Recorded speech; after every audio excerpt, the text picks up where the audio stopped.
Hello. Pick up your shoe before you get struck by the thunders.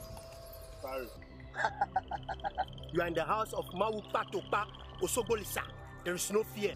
So my son, what can I do for you today in my shrine? I know plenty. I want for them to be arrested. I want for them to go to jail. I want for them to be deported. I want for plenty bad things to happen to them. I want to hear bad news when they want to get out in the money. Yeah. Yeah. Keep up on the beat. Yeah, yeah, yeah. Yeah, yeah, yeah. Yeah, yeah, yeah. T12 on the beat. If you want, yeah, my bad news, you and I, yeah, oh. Yeah, oh, yeah. If you want, yeah, my bad news, you and I, yeah, oh. Yeah, oh, mama. Come for babe, baba thing. Come for babe, baba thing. Come for babe, baba thing, yeah. Baba thing, yeah. Come for babe, baba thing. Come for babe, baba thing. Come for babe, baba thing, yeah. If you don't want to see me, you must close your eyes. Ready the best thing. If you don't want to see me, you must close your eyes. But say, oh mama, enemies of progress, they don't want to see you shine. See you shine, mama. Enemies of progress, they don't want to see you prosper. Prosper, yeah. They want to see you die, then I want to see you shine. They want to see you cry, then I want to see you smiling. So negativity, no more positivity. Every day I do it, we try I do it, yeah. So negativity, no more positivity. Every day I do it, we try I do it, yeah. If you want, yeah, my bad news, you and I, yeah, oh. Yeah, oh, yeah. If you want, yeah, my bad news, you and I, yeah, oh. Yeah, oh, mama. Come for babe, baba thing. Come for babe, baba thing. Come for babe, baba thing, yeah. Baba thing, yeah. Come for babe, baba thing. Come for babe, baba thing. Come for babe, baba thing, yeah. Baba thing, yeah. If you don't want to see me, you must close your eyes. Ready the best thing. If you don't want to see me, yeah, you must close your eyes. But say, oh mama, be a Bombay, you can't pass my eyes, hey. Enemy of progress, you can't see me, oh. I waiting from you, I Gucci, Prada. Enemy, they want scatter man, dada. What am I carrying? If Allah, I look at them and swallow me. Any mess all around me, I can't see them all. Yeah, yeah. You want yeah say I'm suffering. You want yeah say I'm crying. You want yeah say I'm dying. You and I, yeah, oh. God forbid. You want yeah say I'm broke. You want yeah say I break down. Come for babe, baba thing. Come for babe, baba thing. Come for babe, baba thing, yeah. Baba thing, yeah. Come for babe, baba thing. Come for babe, baba thing. Come for babe, baba thing, yeah. Now hey, you waiting for. Now my bad news you waiting for, yeah. If you want, yeah, my bad news, you and I, yeah, oh. Yeah, oh, yeah. If you want, yeah, my bad news, you and I, yeah, oh. Yeah, oh, mama. Come for babe, baba thing. Come for babe, baba thing. Come for babe, baba thing, yeah. Baba thing, yeah. If you don't want to see me, you must close your eyes. Ready the best thing. If you don't want to see me, you must close your eyes. But say, oh mama, God forbid, Baba thing. God forbid, Baba thing. God forbid, Baba thing, yeah. Baba thing, yeah. Break you to Jackie Franco, Grace Kuna, to Super Brother. DJ Eddie, D12. They can make it up. They can try it, yeah, yeah, yeah.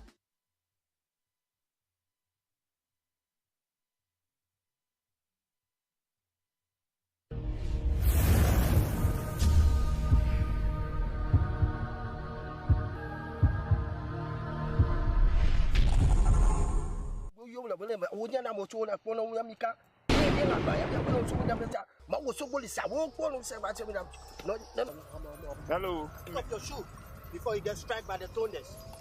Sorry. You are in the house of Mawu Patopa Osogolisa.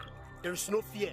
So my son, what can I do for you today in my shrine? Lrtn know plenty. I want for them to be arrested. I want for them to go to jail. I want for them to be deported. I want for plenty bad things to happen to them. I want to hear bad news when they want to get out in the money. Yeah. Yeah. Keep up on the beat. Yeah, yeah, yeah. Yeah, yeah, yeah. Yeah, yeah, yeah. T12 on the beat. If you want, yeah, my bad news, you and I, yeah, oh. Yeah, oh, yeah. If you want, yeah, my bad news, you and I, yeah, oh. Yeah, oh, mama. God forbid, Baba thing. God forbid, Baba thing. God forbid, Baba thing, yeah. Baba thing, yeah. God forbid, Baba thing. God forbid, Baba thing. God forbid, Baba thing, yeah.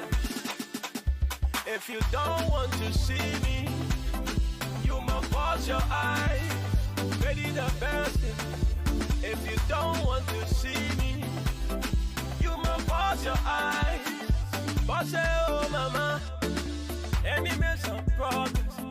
They don't want to see you shine. See you shine, mama. Enemies of progress. They don't want to see you prosper. Prosper, yeah. They want to see you die. Then I want to see you shine. They want to see you cry. Then I want to see you smile. So negativity. No more positivity. Every day I do it. Destroy activity. Yeah. So negativity. No more positivity. Every day I do it. Destroy activity. Yeah. If you want, yeah, my bad news, you and I, yeah, oh.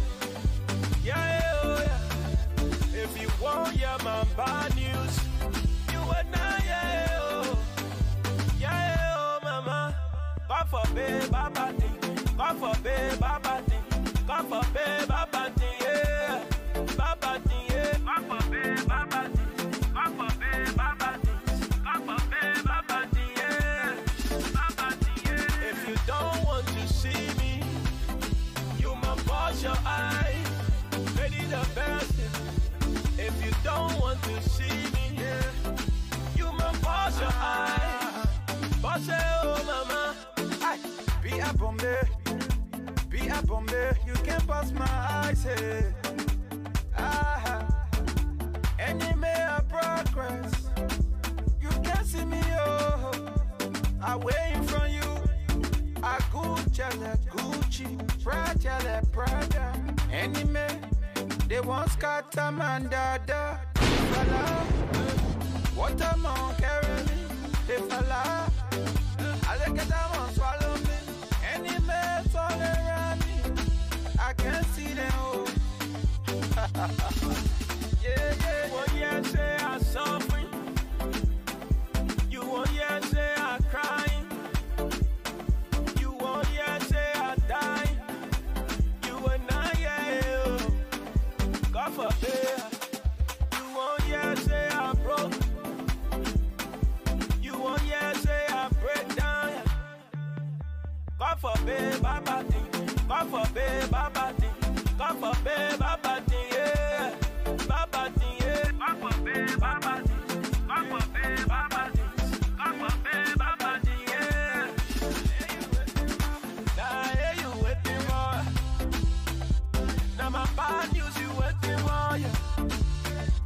If you want hear my bad news, you will not hear oh. Yeah, oh, yeah. If you want hear my bad news, you will not hear oh. Yeah, oh, mama. God forbid, Baba thing. God forbid, Baba thing. God forbid, Baba thing, yeah. Baba thing, yeah. If you don't want to see me, you must wash your eyes. Ready the best. If you don't want to see me, you must wash your eyes. Wash it, oh mama. God forbid, Baba thing. God forbid, Baba thing. God forbid, Baba thing, yeah. Baba thing, yeah. Great cute, Jackie Franco, Great Schooner, two super brother. DJ Eddie, D12. They can make it up. They can try it, yeah, yeah, yeah.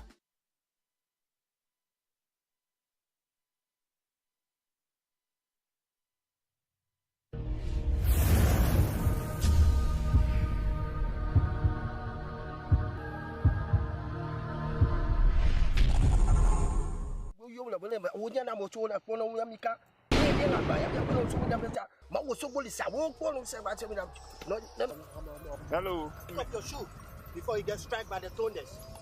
Sorry. You are in the house of Mawu Patopa Osogolisa. There is no fear. So my son, what can I do for you today in my shrine? Lrtn know plenty. I want for them to be arrested. I want for them to go to jail. I want for them to be deported. I want for plenty bad things to happen to them. I want to hear bad news when they want to get out in the morning. Yeah. Yeah. Keep up on the beat.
Hello. Pick up your shoe before you get struck by the thunders. Sorry. You are in the house of Mawu Patopa Osogolisa. There is no fear. So my son, what can I do for you today in my shrine? Lrtn know plenty. I want for them to be arrested. I want for them to go to jail. I want for them to be deported. I want for plenty bad things to happen to them. I want to hear bad news when they want to get out in the morning. Yeah. Yeah. Keep up on the beat. Yeah, yeah, yeah. Yeah, yeah, yeah. Yeah, yeah, yeah. D12 on the beat. If you want hear my bad news, you will not hear it oh. Yeah, oh, yeah. If you want hear my bad news, you will not hear it oh. Yeah, oh, mama. God forbid, Baba thing. God forbid, Baba thing. God forbid, Baba thing.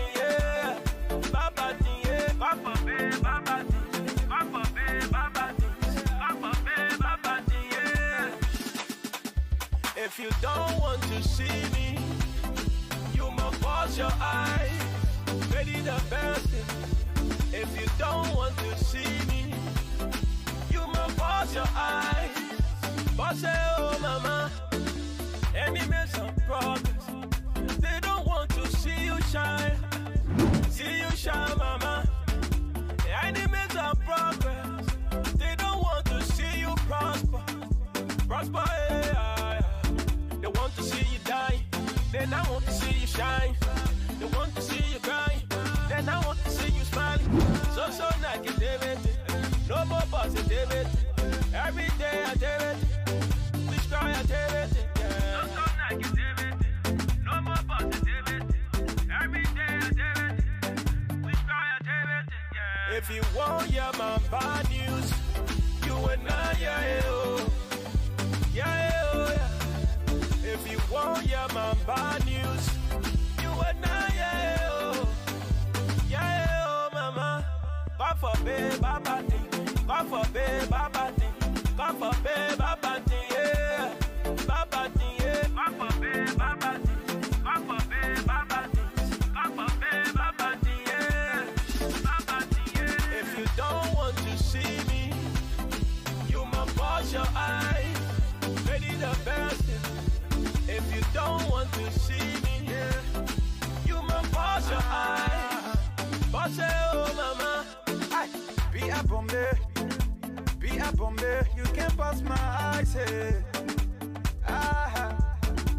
Enemy of progress, you can see me, oh. I waiting from you. I Gucci, Prada. Enemy, they want scatter man, dada. What am I carrying? They fella. I look at them and swallow me. Any mess all around me, I can't see them all. Yeah. One year say I suffering. You 1 year say I crying. You 1 year say I dying. You and I, yeah. God forbid. You 1 year say I broke. You 1 year say I break down. God forbid, Baba thing. God forbid, Baba thing. God forbid, Baba thing, yeah. Baba thing, yeah. God forbid, Baba thing.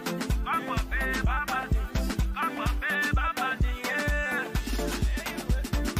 Now hear you waiting more. Now my bad news you waiting more, yeah. If you want hear my bad news, you and I, yeah, oh. Yeah, oh, yeah. If you want hear my bad news, you and I, yeah, oh. Yeah, oh, mama. God forbid, Baba thing. God forbid, Baba thing. God forbid, Baba thing, yeah. Baba thing, yeah. If you don't want to see me, you must wash your eyes.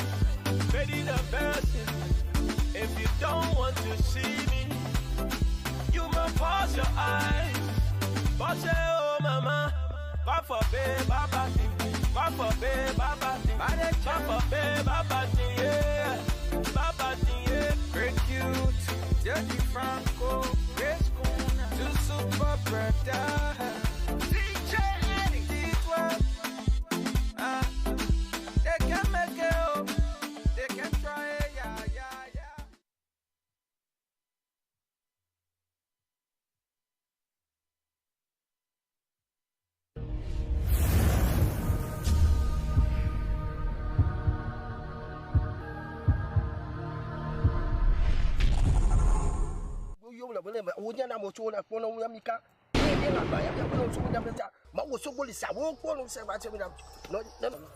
Hello. Pick up your shoe before you get struck by the thunders.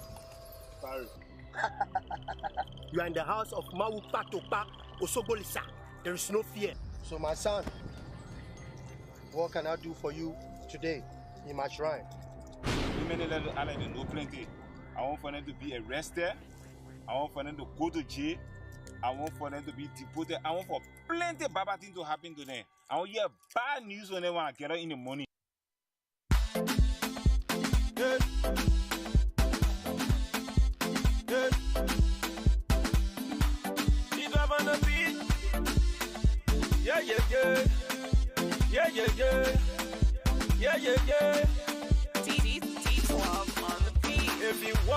my bad news, you and I, yeah, oh. Yeah, oh, yeah. If you want, yeah, my bad news, you and I, yeah, oh. Yeah, oh, mama. God forbid, Baba thing. God forbid, Baba thing. God forbid, Baba thing, yeah.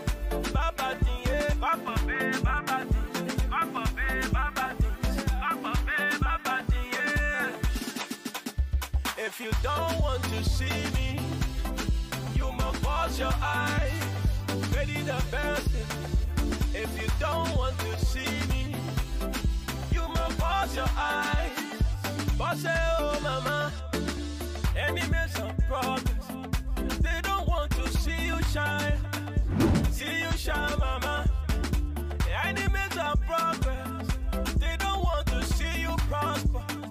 Prosper, yeah. They want to see you die. They not want to see you shine. They want to see you cry. They not want to see you smiling. So negativity. No more positivity. Every day I do it. Which cry I do it. Yeah. So negativity. No more positivity. Every day I do it. Which cry I do it. Yeah. If you want, yeah, my bad news, you and I, yeah, oh. Yeah, oh, yeah. If you want, yeah, my bad news, you and I, yeah, oh. Yeah, oh, mama. God forbid, Baba thing. God forbid, Baba thing. God forbid, Baba thing, yeah.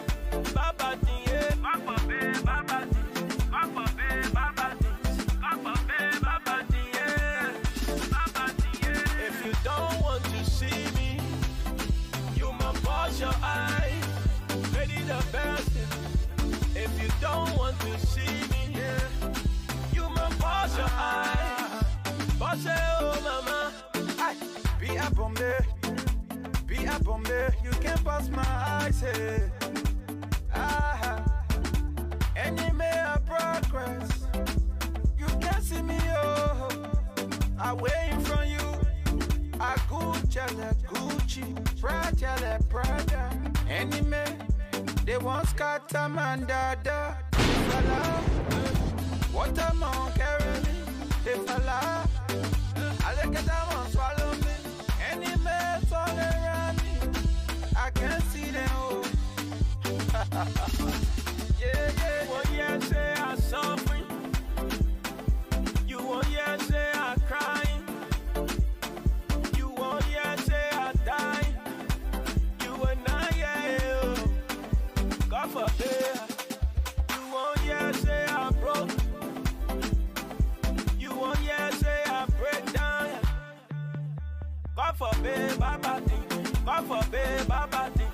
God forbid, Baba thing, yeah. Baba thing, yeah. God forbid, Baba thing. God forbid, Baba thing. God forbid, Baba thing, yeah. Now, hey, you waiting more. Now, my bad news, you waiting more, yeah. If you want, yeah, my bad news, you and I, yeah, oh. Yeah, oh, yeah. If you want, yeah, my bad news, you and I, yeah, oh. Yeah, oh, mama. God forbid, Baba thing. God forbid, Baba thing. God forbid, Baba thing, yeah. Baba thing, yeah. If you don't want to see me, you must close your eyes. Ready the best. If you don't want to see me, you must close your eyes. Boss, oh mama, God forbid, Baba thing. God forbid, Baba thing. God forbid, Baba thing, yeah. Baba thing, yeah. Very cute, Dirty Franco, Grace Kuna, two super brother. DJ Eddie, D12. They can make it up, they can try it, yeah.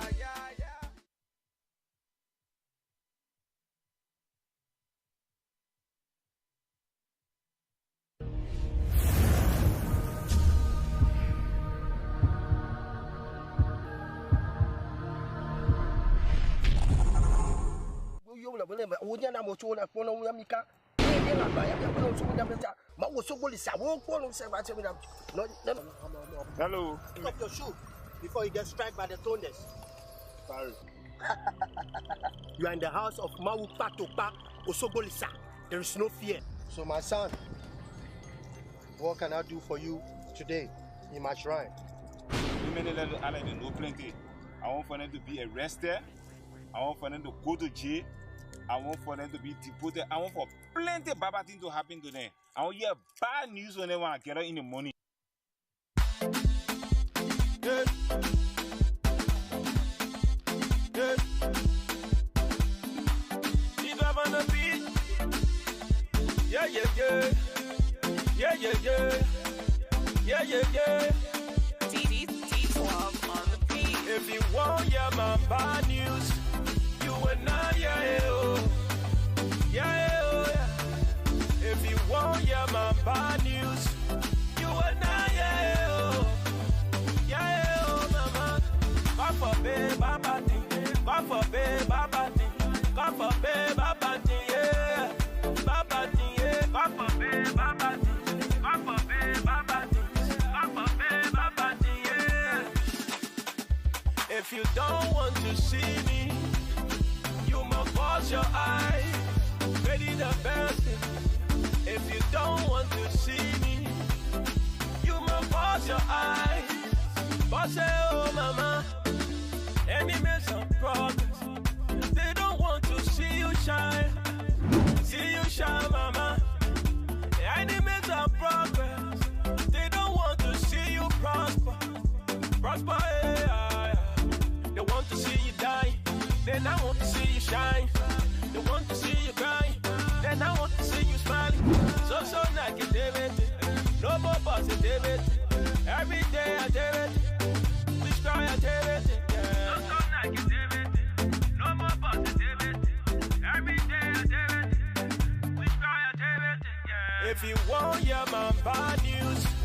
You and I, yeah, oh. Yeah, oh, yeah. If you want, yeah, my bad news. You and I, yeah, oh. Yeah, oh, mama. God forbid, Baba thing. God forbid, Baba thing. God forbid, Baba thing, yeah. Baba thing, yeah. God forbid, Baba thing. God forbid, Baba thing. God forbid, Baba thing, yeah. Baba thing, yeah. If you don't want to see me, you must wash your eyes. Ready the best. If you don't want to see me, yeah, you must wash your eyes. Wash it, oh mama. Aye. Be a bombe, you can't pass my eyes, hey. Enemy of progress, you can't see me, oh. I waiting from you. I Gucci, Prada. Enemy, they want scatter man, dada. What a man carry me, they fella. I look at that one swallow me. Any mess all around me, I can't see them all. You in your phone, you're nobody. You will know everything about you, more than you know yourself. Yeah. They will talk, just to bring you down. Yeah, good morning. What time is it? Good afternoon, everybody. We're live. We're back in studio, and we got a lot on the plate today. But no one wants to die. Let them do the talking again. I will do the bluffing, yeah. They do the talking, we do the bluffing. Anything they say about me, please believe it. We're coming to you live from Philadelphia, Pennsylvania. This is the Lrtn Radio and Television Network. We're live in the Northeast Philadelphia, right over Lrtn. If you look on my side, you see the beautiful lady sitting there. Her name is Rose Joyce. Rose Joy is in the studio. Hello. We got big things going on. We want to let you know we are up for business. The weather's beautiful out there. So if you got a kids, you want to take the kids outside today. Just to make it juicy. If you like, you can pour going to be bringing in our reporter from Liberia, Mr. Konaté. He's going to be here to update us on what's going on in the country. And I'm trying to get in touch with Obey. Obey is going to be on here. And I'm also going to have my analyst, Dean Wilson. And Alfred Topa in the Republic of Liberia is going to be on here too also. So we want you to keep relaxed, keep with us as we bring you the happiness. We're going to just bring we want to bring some let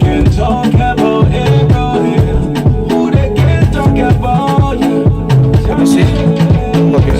Okay, we want to bring something to the Discord. So we got Rose got something going on, and she's going to update us on what are some of the good work she's doing in America and the Republic of Liberia. My man G Mother Cannibal is out there taking care of business. He got a funeral to go to, so he's not going to be available today. So I'm going to be running the whole show. So if you're out there, I say relax and let's do that thing.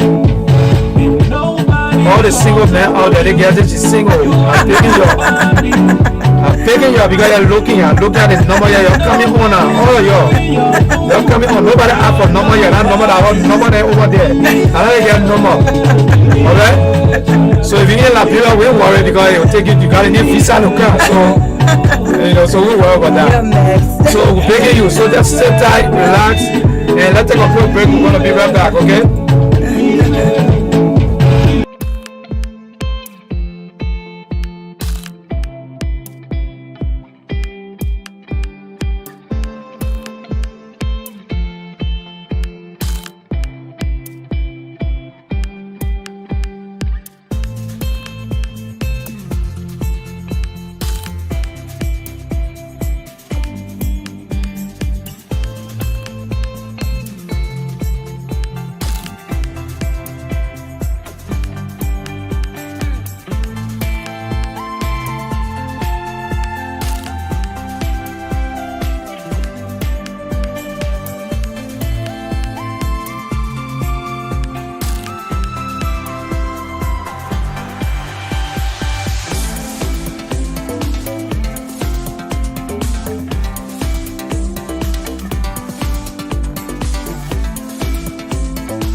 D12 on the beat.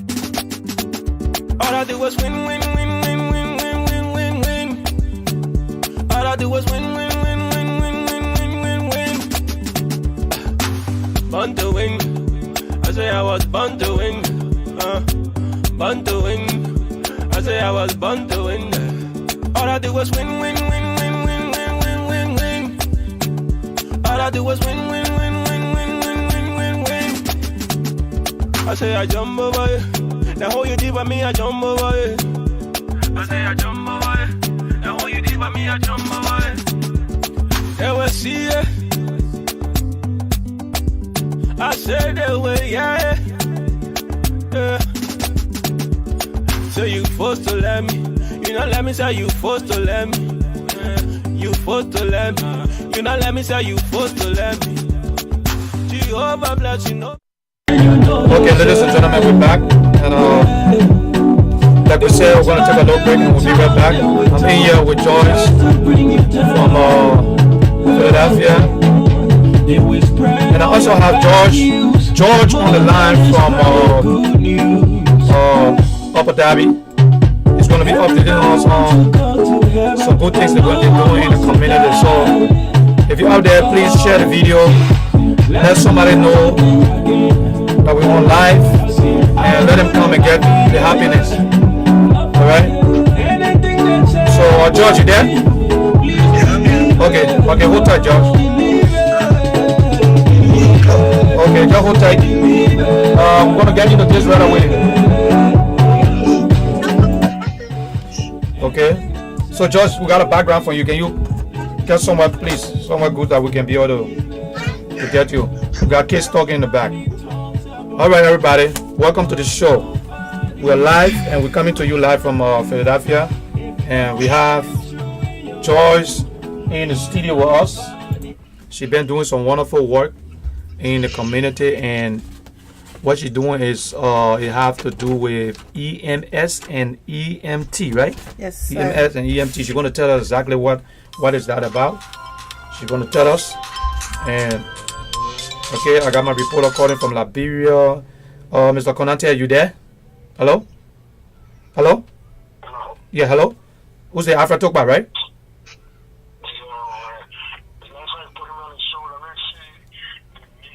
Oh, no, hold on 1 minute, Alfred.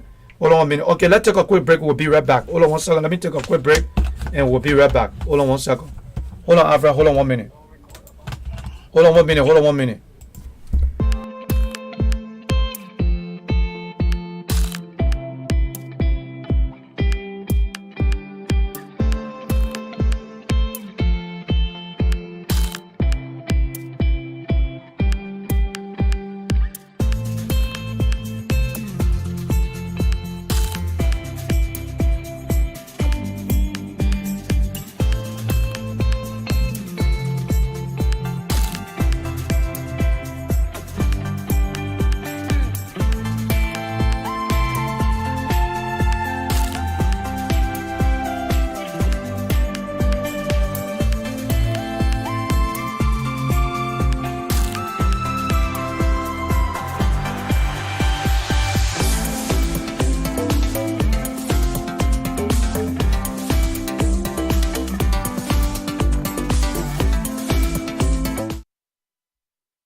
We're back, and I have George here with me, and George's been doing some wonderful work. So George is going to update us on what are some of the things she's doing and what she intends to do. So she decided to come on the studio, and update the audience and on some of the positive things. So George, welcome to the show. Thank you. So, how you guys doing this evening? Okay. My name is Rose Joy. Okay. And I'm happy to be here. I'm super excited. Okay. I'm super excited. Okay. So I'm here to talk about the awareness I want to bring to Liberia. Okay. This is something that I did in 2017, and when I went there, I did it by myself. And now I'm calling on my Liberian people because I want to have this huge awareness. And one thing I come to understand or realize that in order for things to happen, you have to bring awareness to it. It's not all about the money, okay, but it's all about the awareness. So I'm preparing to bring the largest awareness to the EMT or the EMS of Liberia. Okay, so tell us what is that? What is the EMS and EMT? What's that? So the EMS it deals with the emergency problems of the country. Okay. Happening when people have accidents, when people have heart attacks, when people have shortness of breathing, or when someone is choking. Okay. So we want to find a solution to it. We always have this solution of going to the hospital, but we don't have the preventive measure to deal with situations like this. Okay. So now I'm bringing the awareness to this. I'm super excited, okay, because I know this going to save so many people's lives. Okay. And I'm pleading on the Liberian people to listen, because, we may think that our country can get to the stage we wanted to get to, but no, that's not a fact. You have to work to get something accomplished.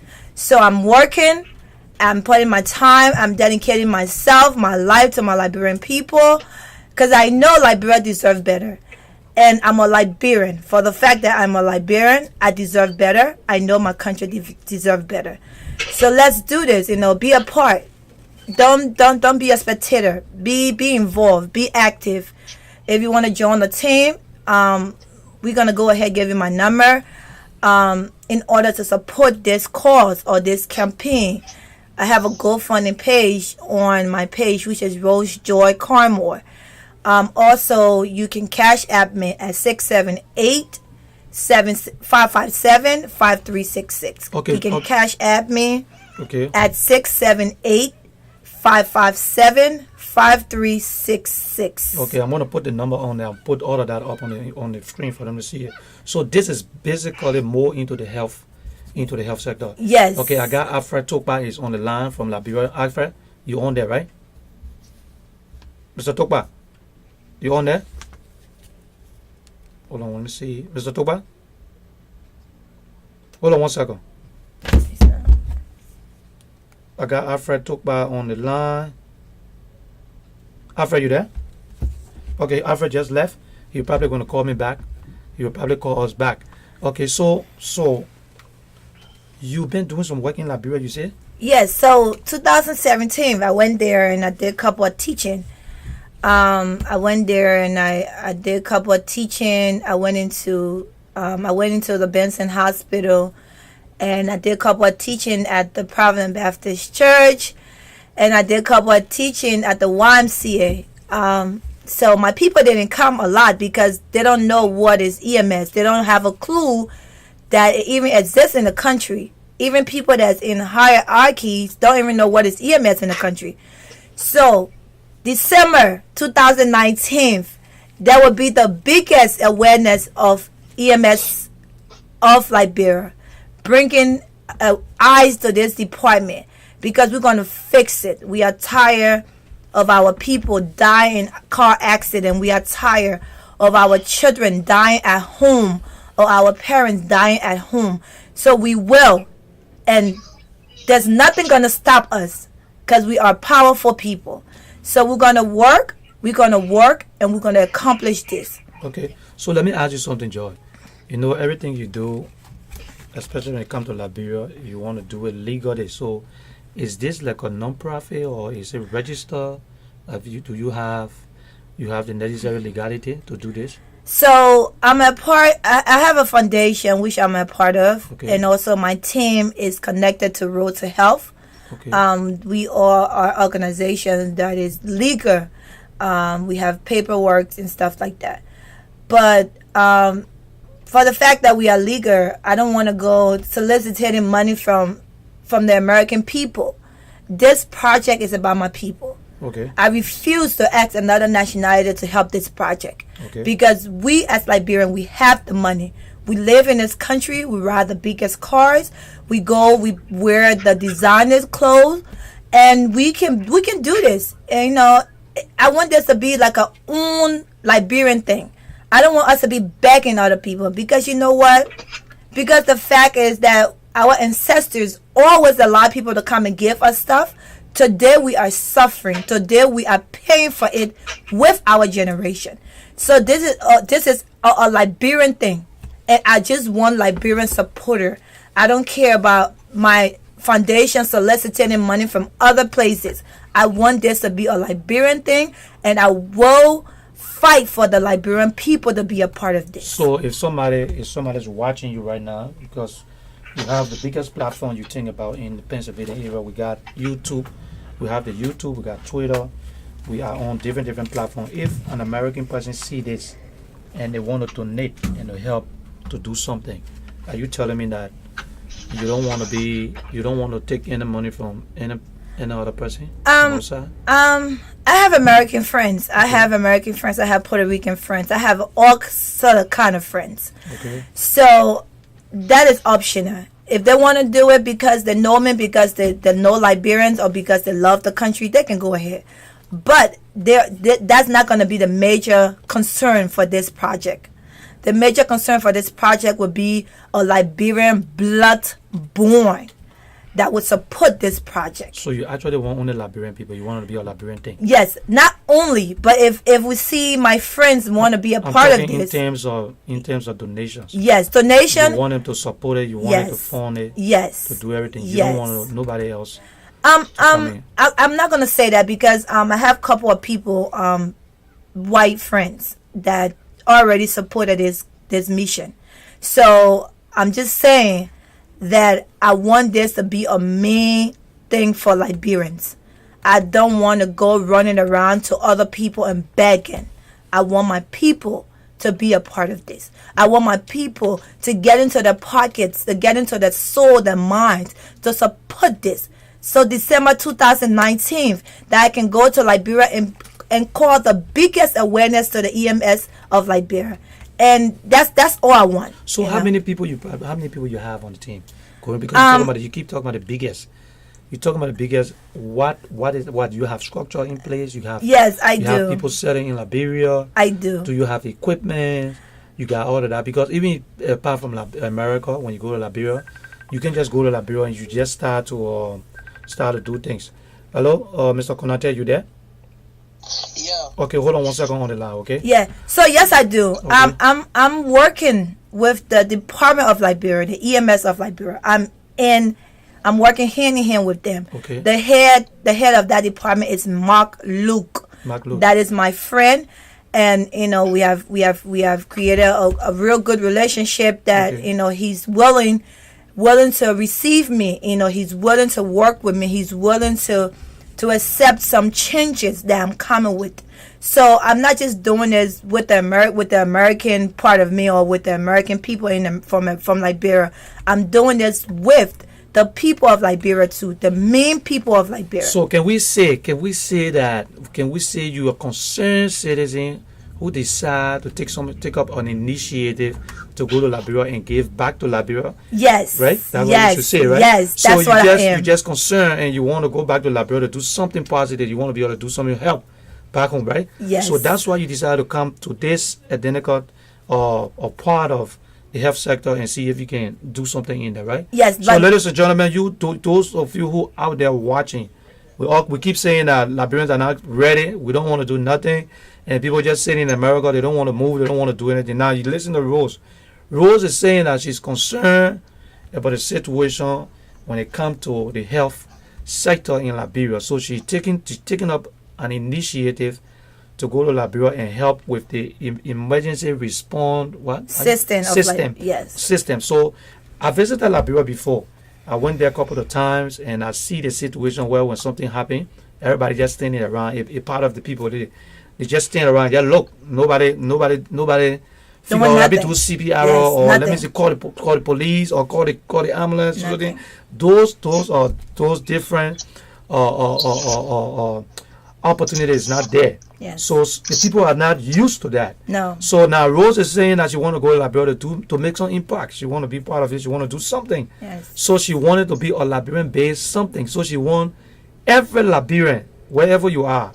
She's not a non-profit. She associated with a non-profit, but she's not a non-profit. Yep. So she want to go to Liberia and do something where she will impact lives in Liberia. So this is a very good initiative. So she's saying that she want you guys to help. What I'm going to do, I'm going to get the information from here.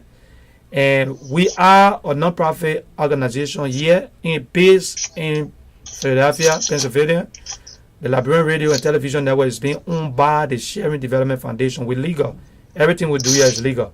Amen. So we want you, she's saying that she wants you to support us. So I'm going to talk to Rose. This shouldn't be the first time. I'm going to see if I can bring Rose back on here. And we can have another dialogue. Awesome. Another time we'll give the opportunity to come back and give her another time so she can come back and we can finally go more into details. Now Rose, when you say you want to be going, when is 2000? You say you've been doing some work December, right? So I started doing this in 2017. In 2017. And now I'm going back in 2019 December. And this is I'm gonna try to get a bigger place because I want the common people to be a part.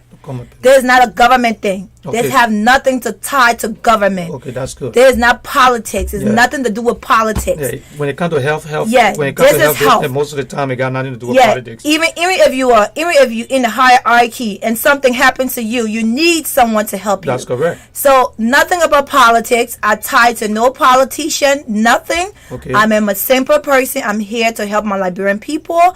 I'm here to call on my Liberian people to support me. Okay. So I want people to live. I want people to stay alive. It's not a big deal. It's not a point when you living in a country and you giving stuff, but when something emergency happen, there's no help. So I'm calling for quality of life. Okay. This is quality of life. My people, let's do this. My people. Okay. The people watching, let me ask you something, Rose. What make you to do this? Why you decided to do this? So you know, you visited Liberia. I know Yeah. You were in Liberia, I think, last year or Yeah, something? 2017 to 2018. How was it? You like it? You Oh, enjoy it was awesome. Everything's good? It was the best day of my life. Okay. It was the best day of my life. Okay, so what made you to come on and say, you know what, I got to do something? Why? You know, I did this before I went to Liberia. Okay. I was out of Liberia for so many years. Okay. Since I was in my teen. Okay. So it's not like I went there and came back to do this. I was watching the internet, and one of my friends kind of died one time. He was riding a motorcycle, and he had an accident. Okay. And he died. And that really got to me because I felt like there was something to be done to save his life, but it wasn't. So when that happened to me, and I started to look at the internet and I started to watch the things that happen in Liberia, so I said to myself, I want to give back to my country. Before I go visit, I'm not going to just go do jelly. Okay. I'm going to be a part of history. All the money and you just decided you're not going to waste the money. No, I'm not going to waste the money on nonsense. So I went and I put something into the system. Okay. And people saw me. People acted like they didn't know who I was. You actually did some things. I did some things in Liberia. Okay. That's why people heard about me, and they are calling me back to the country to come and help the real people. That's good. The system, not just a private thing. I'm helping the Liberian EMS of Liberia. Thank you very much. So those of you who's watching, Rose is LPM, and she just graduated from school. Yes. Waiting to sit her test. Yes. Right? So she's not just talking because you want to talk, but she's a professional woman in America. So the good news is we're going to be launching in Liberia very soon. So like I told you, next time we're probably going to be covering that. I got my reporter from Liberia who's a solo Konate. So, Konate, what do you think about what she's saying? What's your take on that? Konate, you there? Yeah. Okay. Okay. So what's your take? You listen to what Rose is saying. There's a lot of challenges in Liberia when it comes to the health sector. And she coming to Liberia, she want to be able to help and do something about the emergency response or system in Liberia. You live in Liberia. You've been in Liberia. What's your take on that? Well, thank you very much. I would like to firstly appreciate Miss Kamo for her work. Miss Rose. Okay. Miss Rose Kamo. Okay. Okay. Thank you very much. Well, I think we need more of help than this in Liberia because the health sector in Liberia is kind of it's down. Actually, it's down. It's down to the extent that if you're having to go to the any of the health entity around here, you notice that people are all complaining. Nurses don't have the technical know-how, the lack of equipment, and couples a lot of challenges that are facing the health sector. And we need people with experience like Miss Kamo. Actually, how should I call Miss Kamo to come and make a contribution? Okay. Because it's something that we're all battling here. It's all about Liberia. It's not about government issues anymore. Okay. It's about what you can do for your country. It's not what your country can do for you anymore. Okay. So I want to tell thank you so much, and that she keeps on the good job. Okay. Liberians are waiting. They are wishing to receive her, and a lot of people are interested because I'm seeing people who are watching it online, and they're in Boston. I share this video. I keep sharing this video. Okay. And a lot of my friends are saying, "Oh, but there's a good initiative." Okay. If all the Liberians are in a diaspora can even let the young lady in the studio there, it means that Liberia will go forward. Liberia will go somewhere instead of everything politics. Okay. So I think there are a lot to be done in our health sector. Okay, thank you very much. I got George on the line. George, you on the line? Yeah, I'm still here. Okay, George. George, you listen to everything we're talking. We got another topic we're going to go with you, and what's your take on what Rose is doing in Liberia? You want to say something on that before we can come to you? Yeah, let me commend the young lady for the initiative. You know, this is what it's all about, us taking ownership of our country, of our people. Okay. You know, so our best we can give back. And that's the whole idea. So again, I'll say thank you. Okay, thank you very much. Okay, so Rose, you said that you're going to be going back in December, right? December, you're going to be going back to Liberia. Now, you're giving me the Cash App and everything. Yeah, we have the Cash App. I'm going to post that on the page for people to see, and we're going to see if we can help you out to give awareness in the community. And one thing I would say, I know you said you're not actually a nonprofit. So if there's anybody out there who is from another race or nationality that want to help, you're willing to, but it's nothing like, you're not. There's no legality. Yeah. Right. There's no guarantee that you're not giving money to say, oh, if anything happens, I can sue you and all of that. We don't want all of that. But also, our network, that's what we're about. We try to see whether we can use this network to be able to disseminate information to our African community in the States. So if whatever we get, that's what we're here for. We always try to use what we got to be able to redirect some of the funds to Liberia and be able to help somebody. So what you're doing is a wonderful thing. We're going to give you the opportunity to come back here and talk to us. I'm going to sit with you next time. We're going to dialogue properly, and we're going to come here, and I will see if I can post this and let him know. And I'm going to tell my reporter in Liberia also to see if we can make some awareness for that. Okay, now, how many people you have presently in America that are going to be going with you to Liberia? So, you know how that is. You know, people are really, it's hard to take off work. Okay. But I have Dr. Jala. He's not really. I know Dr. Jala. Yeah, he's not ready. Really, sure about going back in December. Okay. But hopefully, I have a team on the ground. Okay. Like I told you. Oh, you have team. I have the team on the ground. Okay. The EMS team of Liberia are on the ground. They are waiting to receive me. Okay. They are there. I'm coming, and we are working in close hand to organize that big deal that we want. All the people, all the common people from the streets, the market women, the motorcycle people, the pimping drivers, the people at work, the people that work at the fast food center, the ones that work at the airport, people that work in various offices to come that day. Bring your children. It's not about you have to be older or big. Bring the children so the children can know signs and symptoms, so the children can know when something happened to you, what to do, how to go about it.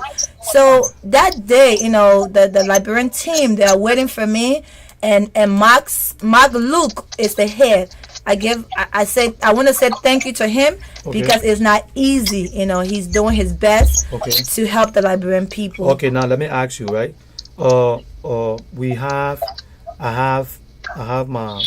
have the reporter on here. So will it be necessary the next time you come in, so we can be able to talk directly to the team on the ground?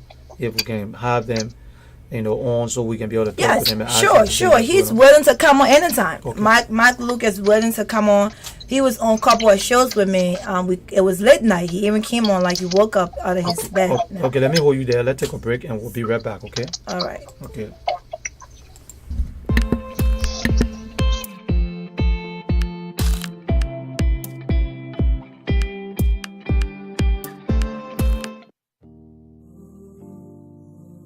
It's Crown Up Boy, yeah.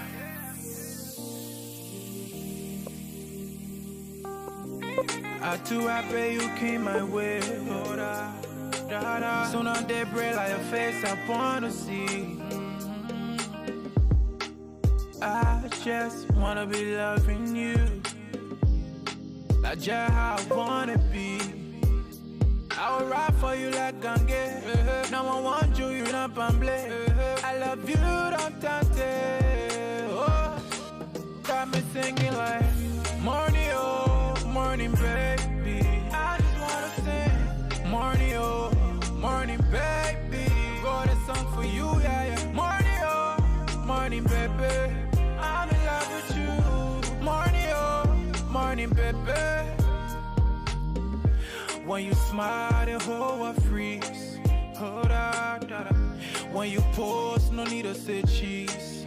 Oh, no, no. Your beauty, that news, let them carry the cheese.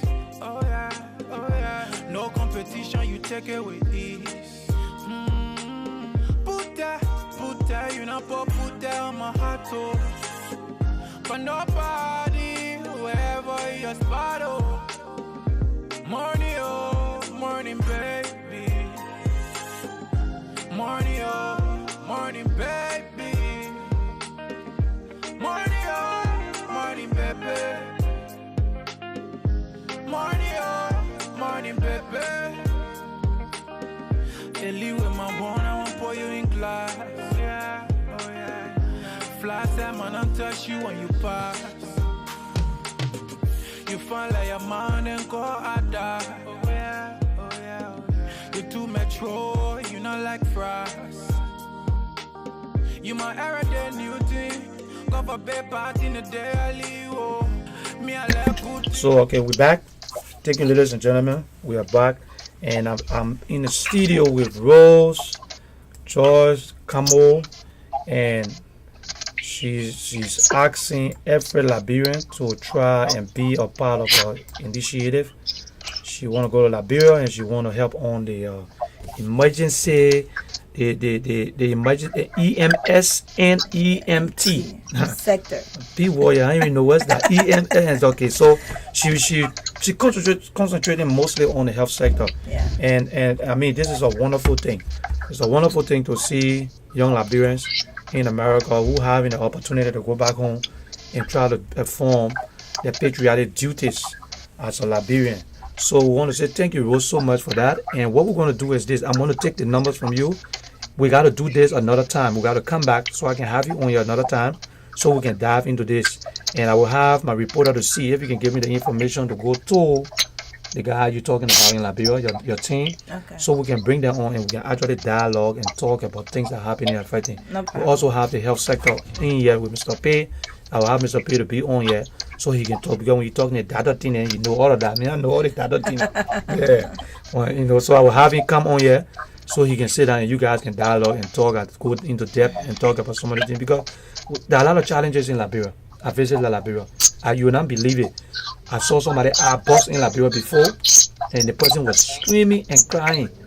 The only thing I saw the people doing, well, you're carrying him to JFK. Yeah. You're carrying, and the guy was crying. I knew that the guy was going through pain. Yeah. I knew there was a serious pain going on with the Bulgarian guy.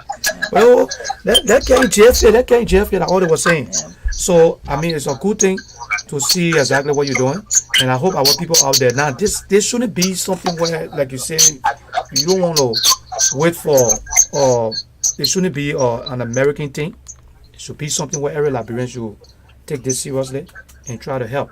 Yeah. So I will put the GoFundMe page on here, the full company and GoFundMe or number on here. You got the number, right? Yeah. Yeah, I will put it on here, and we're going to run this until you can leave in December. Yeah. So I'm going to do a little promo for it. All right. Thank you. We'll run it regularly. Anytime we come on, we're talking it, and we got to. What we need to do is we need to set up a schedule. I will set up a schedule, give you the opportunity, so you can come if 2 days in the week, 3 days in the week, so we can continue to talk about it, so people can. Because a lot of people want to do something, but they don't know. Yeah. They don't have it. That's what we created a platform for. So we are open to anything. Anybody that have anything that you want to give, anything. she's waiting to take $1, it $2, $2, $3, whatever. What about medication or Yeah, anything? They don't have the necessary gloves, right? whatever. Okay. First aid kits. Okay. Whatever you have, band-aids. Okay. All those first emergency stuff. So whatever you have, I'm willing. If Okay. you have $1, I'm willing. I can take it. So wherever you have, Whatever you have. I would make things Whatever possible you have. for things to happen. That would be Yes. good. So we decided to bring Rose on for the audience. We decided to bring Rose in today, just for a little few minutes, for her to just, inform us and give her the opportunity to talk and just tell us exactly what she's doing. We're going to be bringing a lot of people like this, so you can understand some of the good work people are doing in Liberia. So she's going to come back here again, and we're going to have her put up a schedule so we can be able to raise some funds to help her. We shouldn't be raising funds to just go protest in Liberia. We can do this to do something different. So thanks for watching, and we want to say thanks to Rose for being on here. And I have Solo online, so we're going to hold tight. I'm going to relieve Rose, and we're going to come back here and we're going to dive into the politics part of things. So thank you for watching. Thank you, guys. And we want to say stay put. And we got George on the line. He's going to come on. He's going to update us on things he's doing too. Thank you. Thank you. It's Crowd Up Boy, yeah.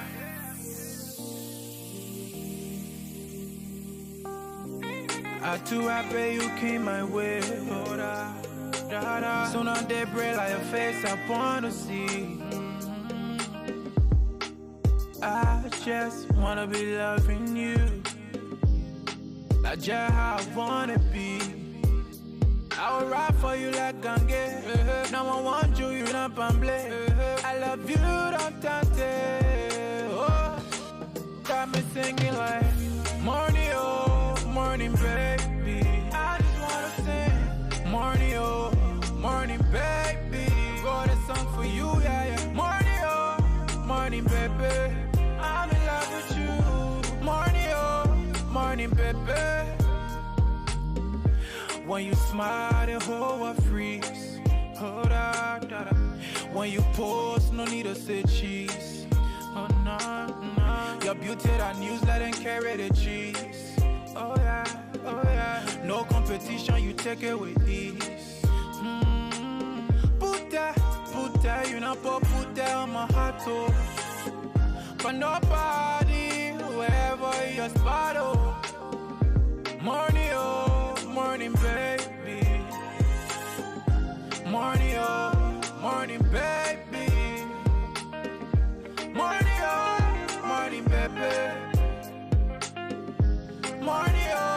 Morning, baby. Ellie with my bone, I won't pour you in glass. Yeah, oh yeah. Fly salmon and touch you when you pass. You find like a man and go out there. Oh yeah, oh yeah, oh yeah. You too metro, you not like fries. You my era, the new thing. Go for bed party in the daily, oh. Me I like good thing. Me I like good thing. Let people don't want you, oh. Morning, baby. I just wanna sing. Morning, baby. Got a song for you, yeah, yeah. Morning, baby. Morning, baby. I'm in love with you. Hold up. King Java, see you, papi. Oh, yeah. See, I see.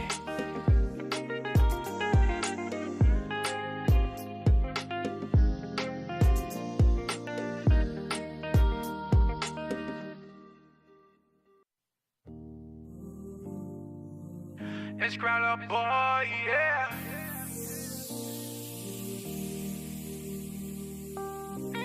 I too happy you came my way. Oh, da, da, da. Soon on day break like your face, I wanna see. Okay, ladies and gentlemen, we're back. And I have with me a reporter from Liberia who is Solo Kunater. Next time we're going to try to bring him in live from Liberia. But today we have him on the line from Liberia, and I also have George in studio with me. He's on the line from Philadelphia. George, you there? Yeah, I'm here. Okay, how you doing, George? I'm doing well, thank you. Okay, tell me what is happening. What's going on? Okay, to everyone out there, good evening. My name is Reverend George Foley. Okay. And basically, I'm just happy to be here. But before I go ahead, let me commend the young lady again. Okay. And as per her information, being I work in the health field, okay. I can get contact because I can't supply. Okay. Make sure she gets some supply that is needed. Oh, that's great. That's great. That's great. Okay. All right. But with that said, we just wanted to, just bring the awareness, like we all saying, to see how best we can help our country, school, community, wherever we can. Yeah. So there's a group of us that left. Yeah, I know y'all gonna say something. There's a group of us that left junior high school 40 years ago. Okay. Yeah, okay. And we have been together since, on and off. Okay. We from St. Peter's Lrtn School, I think on the Boulevard. Okay. Okay.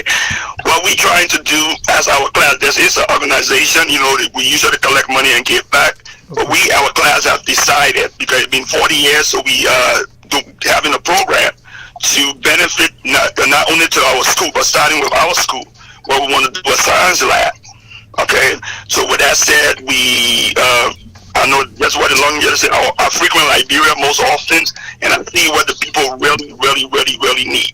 So the little bit that we can do, okay, us here, is just to come in, to see how we can help. We won't be having a full-day program up in the Philadelphia area from the area of Washington to a dinner board to a church service, which will be on Sunday. Mm-hmm. And then from there, wherever proceeds is collected, as per there, every aspect of that money will go towards our final goal. Also, let me just add, one of our members also have a foundation. She's presently in Liberia, My Heart Appeal. Okay. Our organization basically help those that are mentally challenged. I think she just had a program on SKD, if I'm not mistaken, 2 weeks ago. she's part of this group. That's just a subgroup of us. But we just trying to see how best we can start somewhere to give back to basically our school and the community in Liberia in the whole. Okay. Okay. All right. That's good. That's good. So this is going to be, you said in the northeast or in the? Yeah. Okay. So basically, what we do on Friday of April 26th, no, Friday of April 26th, there will be a boat ride on the Spirit of Washington. It's an all-white affairs. Okay. Okay. On Sunday, we will be having a black tie event on an elegant place up in the northeast in the Bristol area called Georgina. Okay. All right. On Sunday, we will be at Florence United Christian Assembly Church of Reverend Lafayette Willis, where we will be worshiping.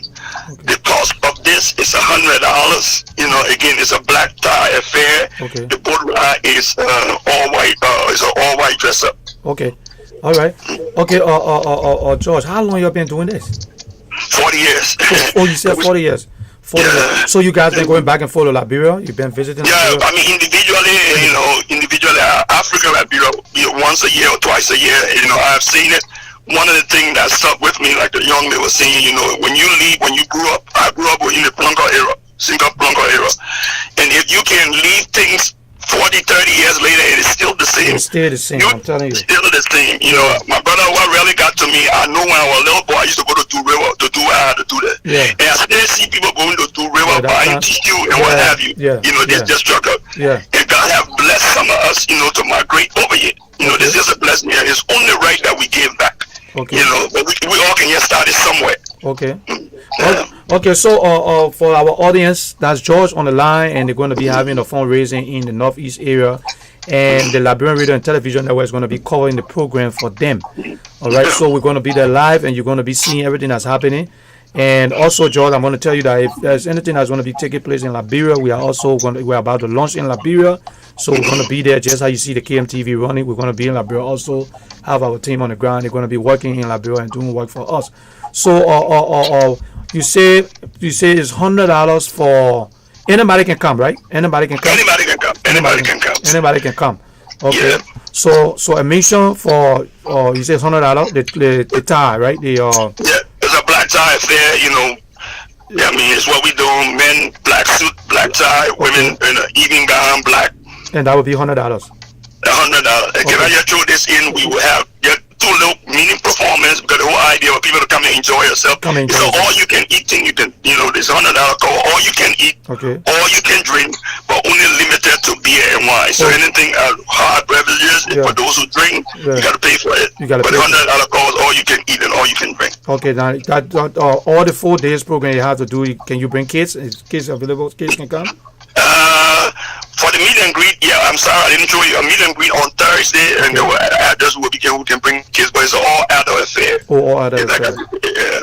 Okay, all adult affair. We want to say thank you so much. Thank you so much. And how many people? The lady that I talked to before talking to you, what's her role? What's her position in the? Oh, I'm sorry. It's Marlon Phillips. She's the chairperson for the committee that we were planning. I think I'm just the co-chair. Co-chair.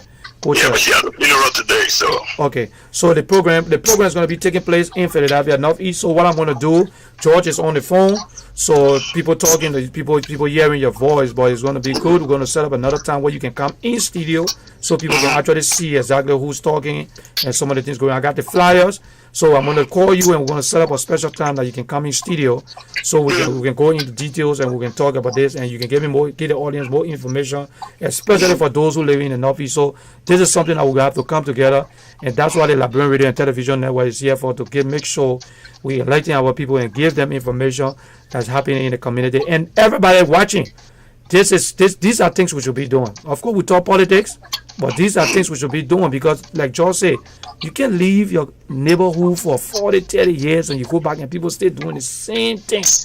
It says something. It just speaks follow. You know, this is something. So George, if you're in the health sector, right? You're by profession, right?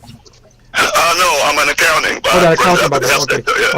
Okay, yeah, but anyway, but so if you go to Liberia and you see it and you be in touch and you have to do something, I think it's incumbent on everybody to try and help. And now let me ask you, George, if other people out there like from different race and nationality want to help, what can they do? What can they do to help you guys?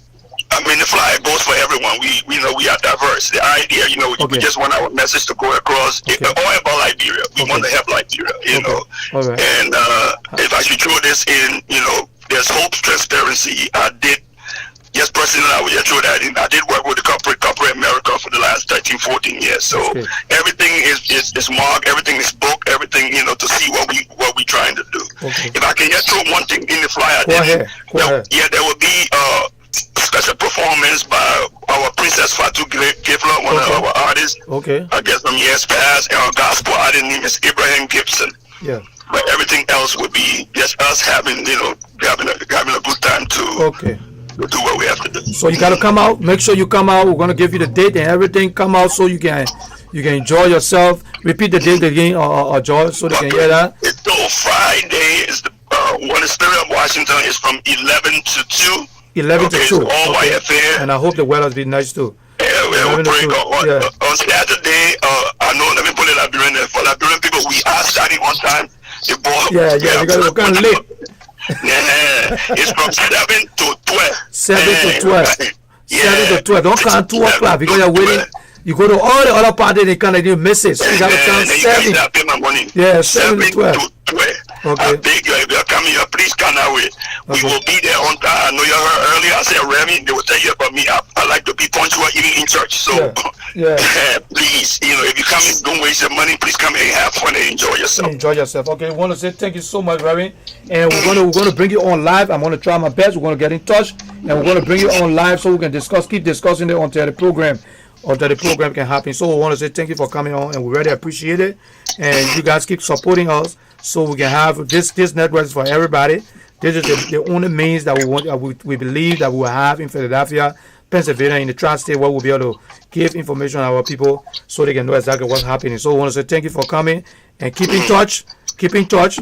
Tell me, find a special date and let's put something together so you can come back in studio so we can dissect it and go more into details. Okay. Yeah, thank you again. Thank you so much. Thank you for the platform. Thank you for the reporter in Liberia. Okay. Like we all say, I always, even when I preach, when we bleed, we bleed red. When we bleed, LIB. That's so true. let's keep that in mind. Thank you so much. Thank you so much. Thank you so much. Okay. Okay, ladies and gentlemen, that was George, and you heard it for yourself. George is going to be having some program in the Northeast Philadelphia, and I have my reporter. So we're going to take a quick break, and we'll be right back. And I have the reporter here, and he's going to come out and give a little update on the happenings in Liberia. So stay put, and let me take a quick break, and we'll be right back. It's Crowder Boy, yeah.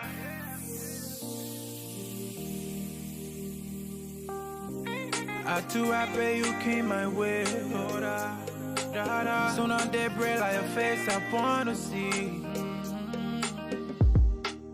I just wanna be loving you. Like just how I wanna be. I will ride for you like Gange. No one wants you, you're not pamble. I love you, don't tante. Oh, got me singing like morning, oh, morning, baby. I just wanna sing morning, oh, morning, baby. Wrote a song for you, yeah, yeah. Morning, oh, morning, baby. I'm in love with you. Morning, oh, morning, baby. When you smile, the whole world freeze. Hold on, when you pose, no need to say cheese. Oh no, no. Your beauty, that news, let them carry the cheese. Oh yeah, oh yeah. No competition, you take it with ease. Put that, you know, put that on my heart, oh. But nobody, wherever your spot, oh. Morning, oh, morning, baby. Morning, oh, morning, baby. Morning, oh, morning, baby. Morning, oh, morning, baby. Ellie with my bone, I won't pour you in glass. Yeah, oh yeah. Fly time, man, I'll touch you when you pass. You find like a man and go I die. Oh yeah, oh metro, you not like fries. You my Lrtn new thing. Go for bed party in the daily, oh. Me I like good thing. Me I like good thing. Let people don't want you, oh. Morning, baby. I just wanna sing. Morning, baby. Got a song for you, yeah, yeah. Morning, baby. Morning, baby. I'm in love with you. Hold on. King Java, see you, papi, oh yeah. See, I see.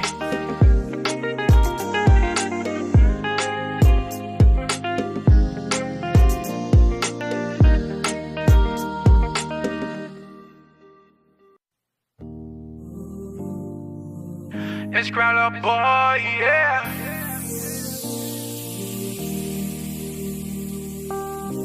I too happy you came my way. Oh, da. Soon on day break like your face, I wanna see. I just wanna be loving you. Like just how I wanna be. I will ride for you like Gange. No one wants you, you're not pamble. I love you, don't tante.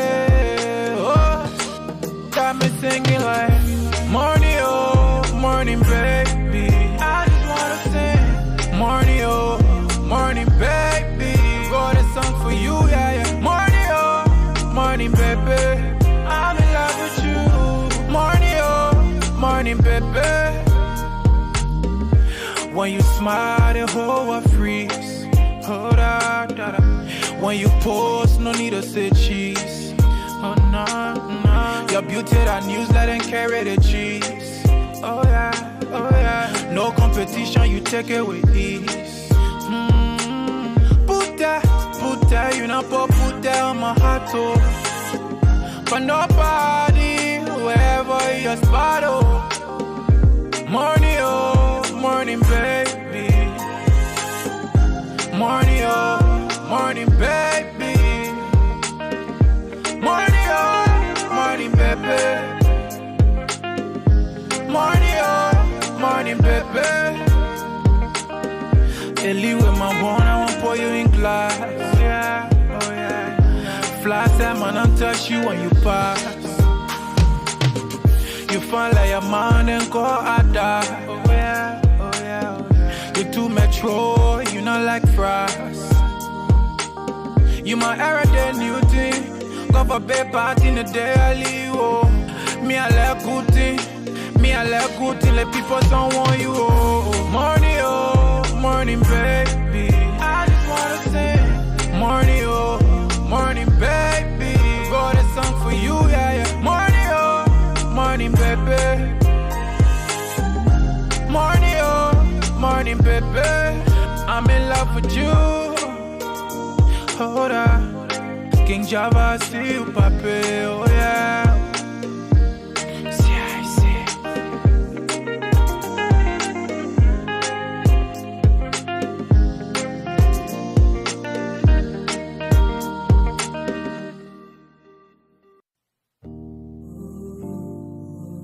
It's Crowler boy, yeah.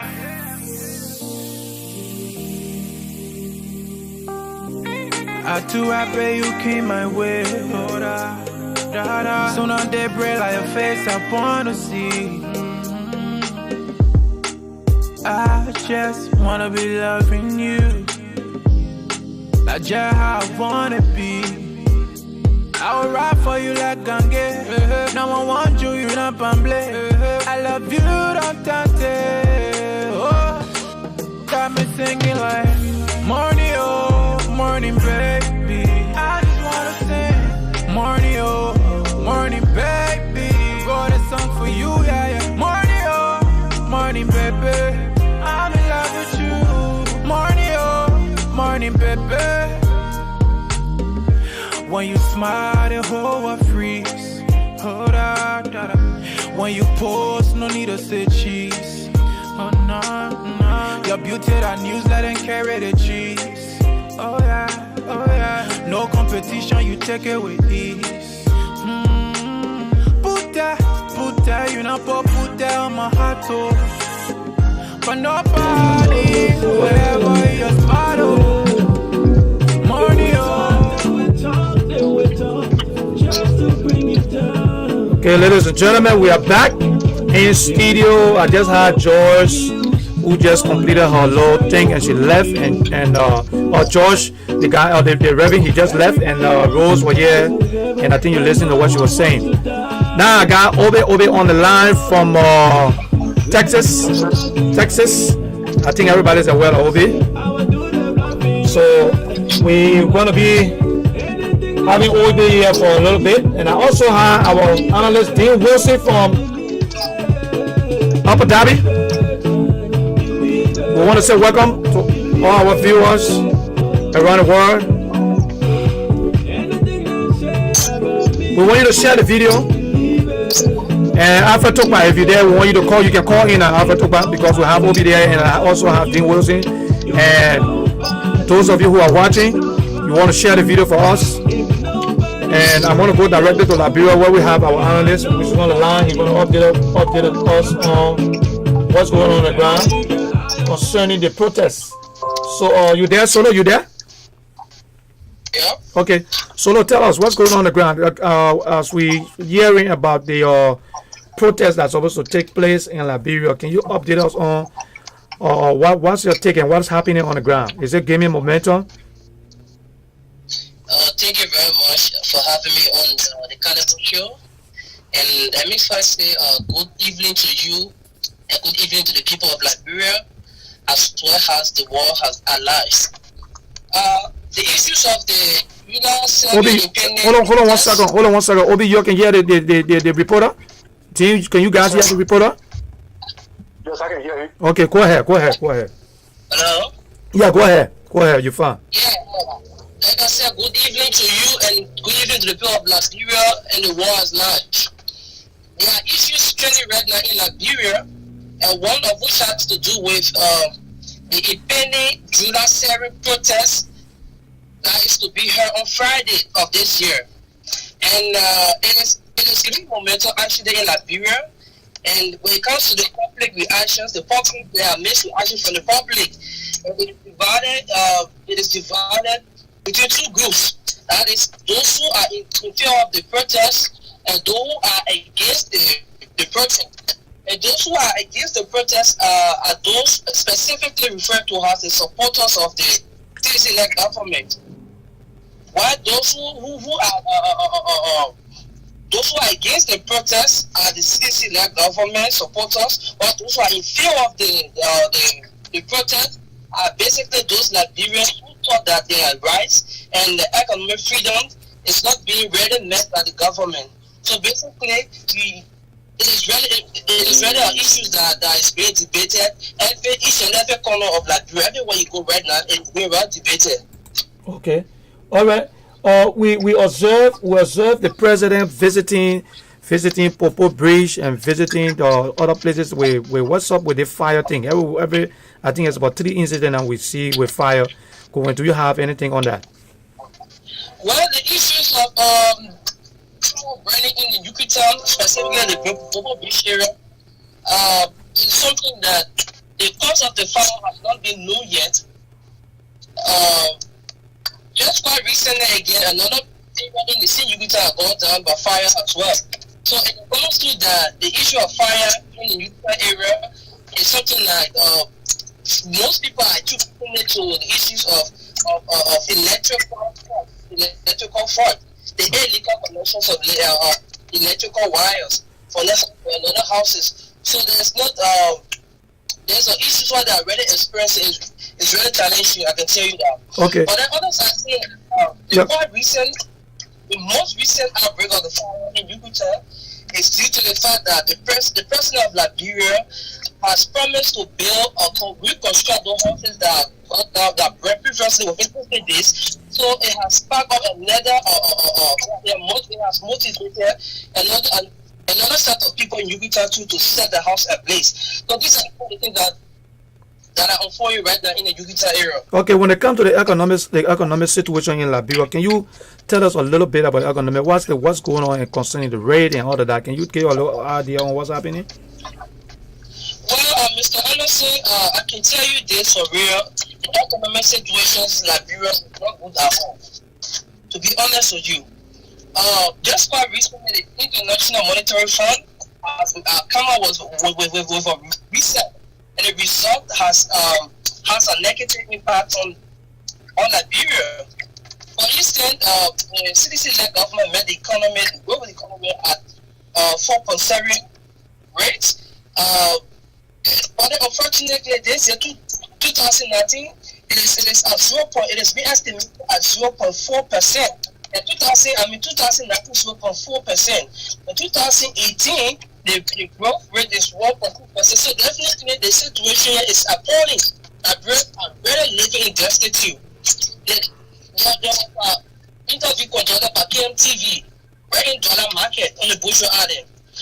A lot of women are complaining. The city prices are going up. Everything up. The US rent is going up. So somebody is even asking, what is the necessity of mopping up the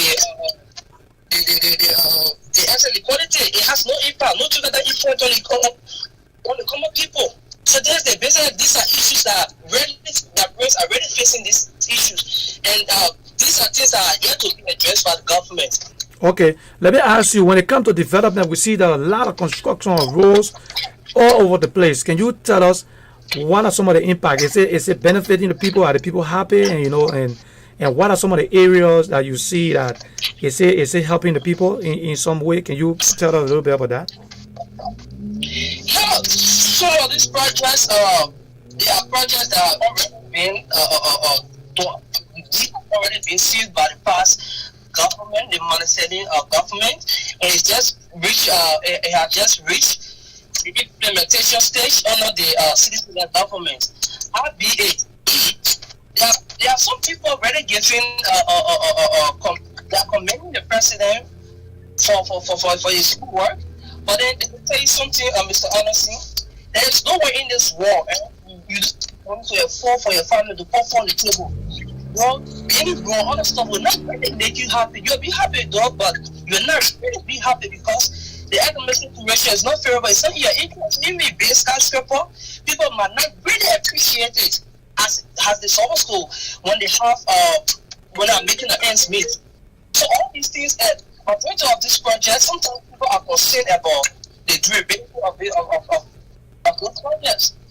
Then for instance, the one that is in the community, people are concerned about the guarantee of aid. So these are the things that Brains are concerned with.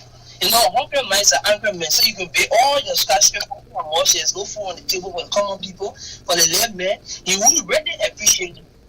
Okay. Let me ask you something concerning the $16 billion saga that was going on, and for the $25 million. How people taking that? People forgetting about it? Is there any momentum? Are people talking about it? Tell me, what's the word on the street? No, not that people are forgetting it. The government, when it comes to the issue, let me address the issue of the $25 million saga. The government asked for 1 month a week to drop into the right after she will come out with a report. Okay. And that report is yet to come out. The major issue here is that we are concerned. Why is it the government is not addressing these issues? And since then, those alleged corporates, for instance, tax relief and military weeks, since they came out of jail, they are yet to appear to have a decent court. And I'm really concerned about it. The issue is still being talked about here. The common people are asking, where is the money? Since the crew and the paid reports have surfaced, what has the government doing about it? Is the government going to sleep over?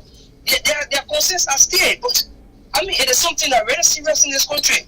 I think that's what these are some of the things that going to start up our campaign.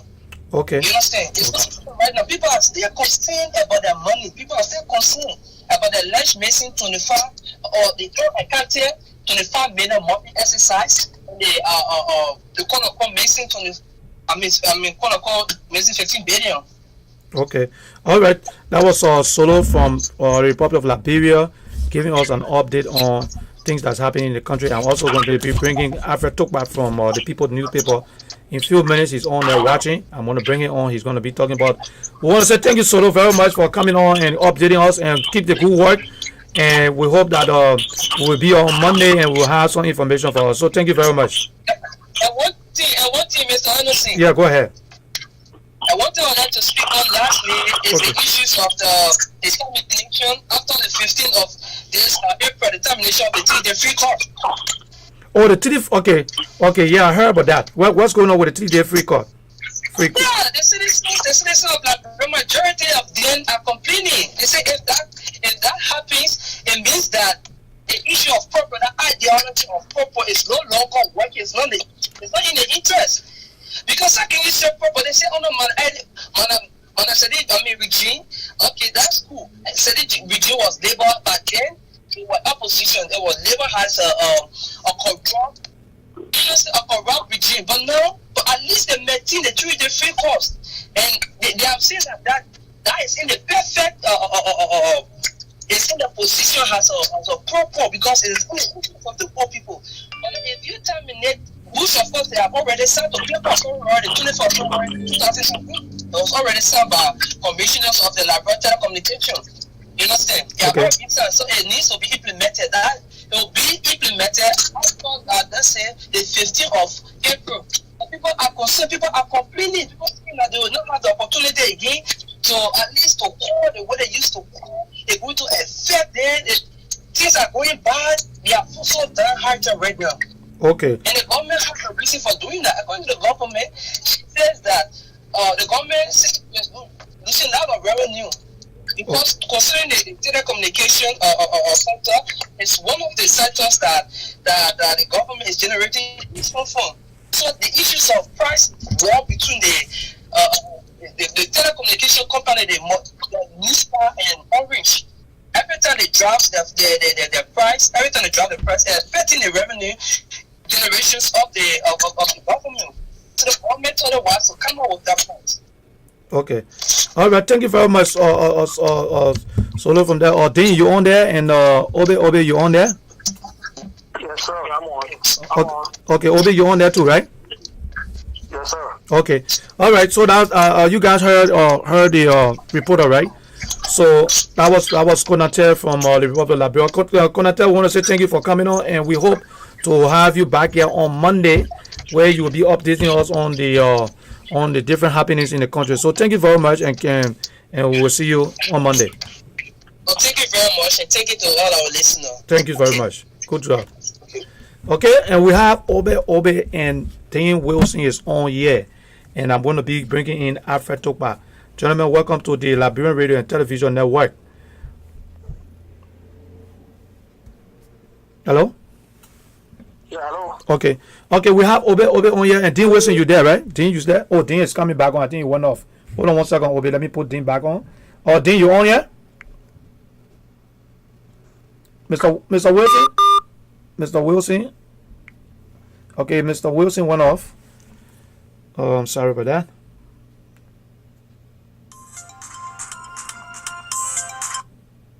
Yeah, Dean, your phone keep going off. I'm on. Okay, your phone kept going off. Okay, I'm waiting to see if I can get Obe. I think you listened to the reporter from Liberia, right? You listened to the guy talking from Liberia. Okay. So hold on, okay, Obe is calling back. Hold on, let me put Obe on the phone. Yeah, Obe, sorry, the phone dropped. Hello? Yeah, the call keep dropping. Yeah, the call keep dropping. Okay, now we're on. Okay, Obe, I think you listened to the reporter from Liberia, and also we have Dean Wilson on there too, who is our analyst from Philadelphia.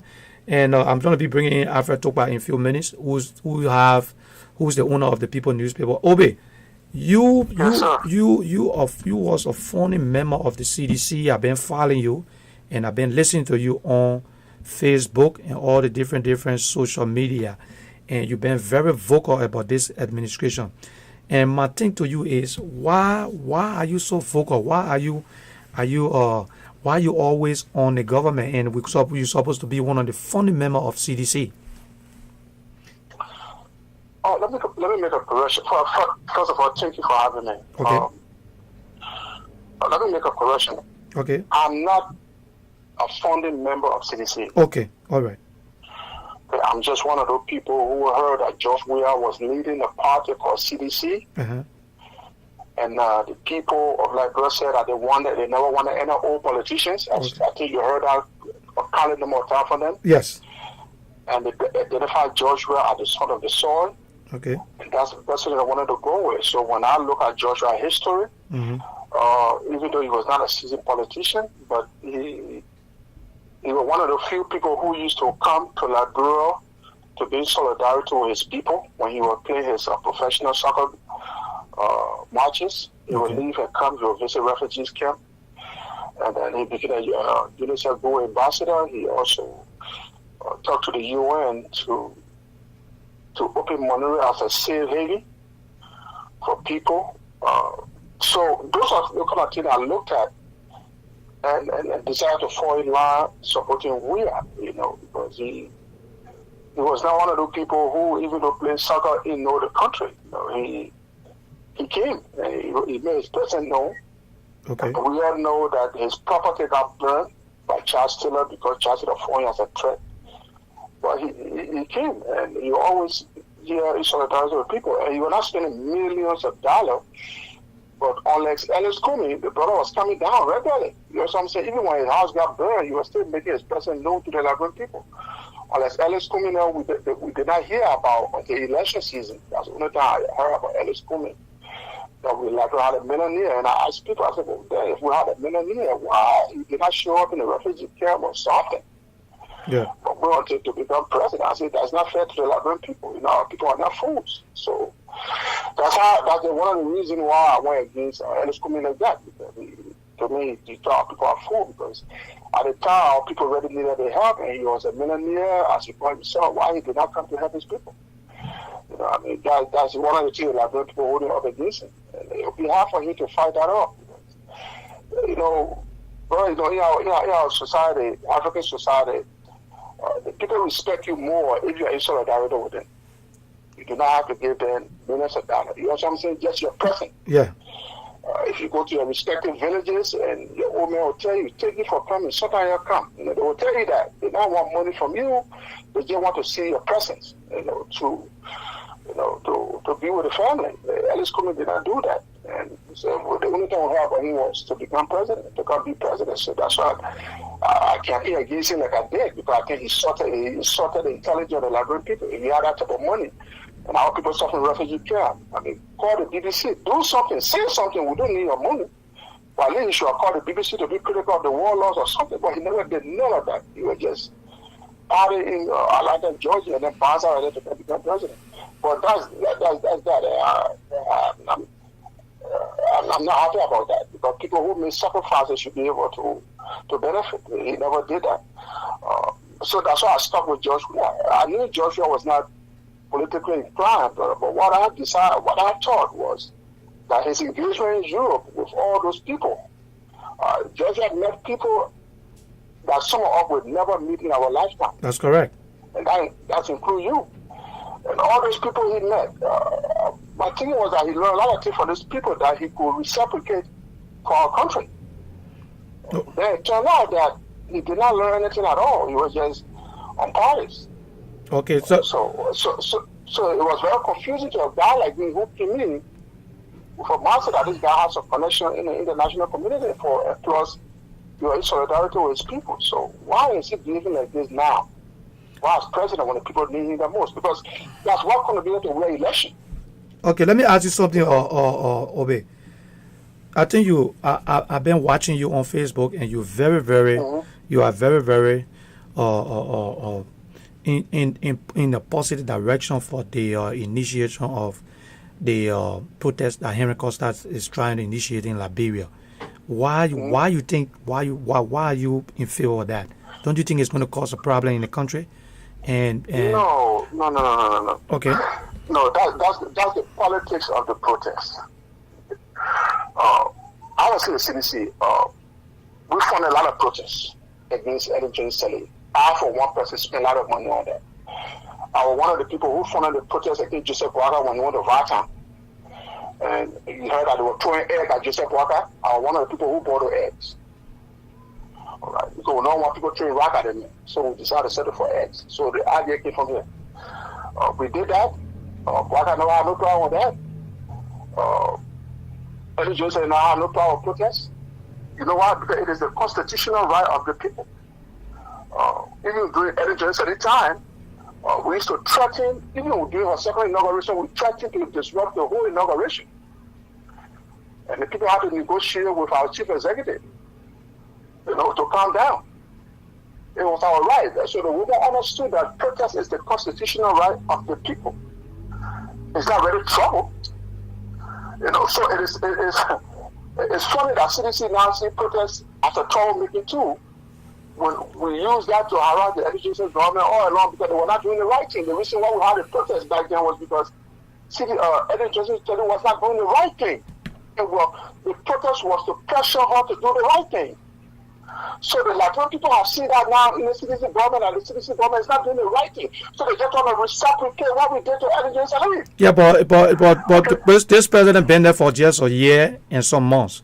And there are a lot of things that we could elaborate. You know that when the president took over, they had a lot of challenges. There are a lot of challenges. There are a lot of challenges. There are a lot of challenges in the country, and you are aware of all of that, right? No. You have to understand. You have to understand that the Constitution did not give a time frame for protest. So when you're speaking, you should have to speak within that line. You cannot speak subjectively. You have to be objective based on constitutional principles.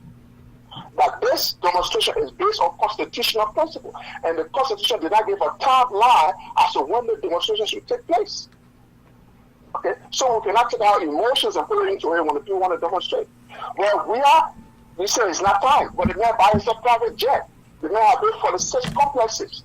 The objective of the party to improve the life of the people, the man has not touched it. Yeah, but himself mansions. Okay, Obe, you been. He fly all over the place and bring back nothing. So the people see you know how to work through. You have to know that this guy is failing. Yeah, but Obe, you know the president. You know this president have money, right? He have $85 million. He worth $85 million. You know that, right? So the president building houses and flying private jet and all of that. You know, you been in the CDC. You campaign for the CDC. The president is not a broke guy. You know that, right? Look,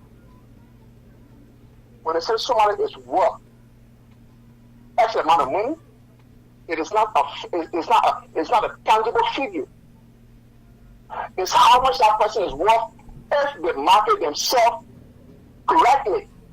So when they say, "Oh, you are worth 20 million," it doesn't mean you have the money.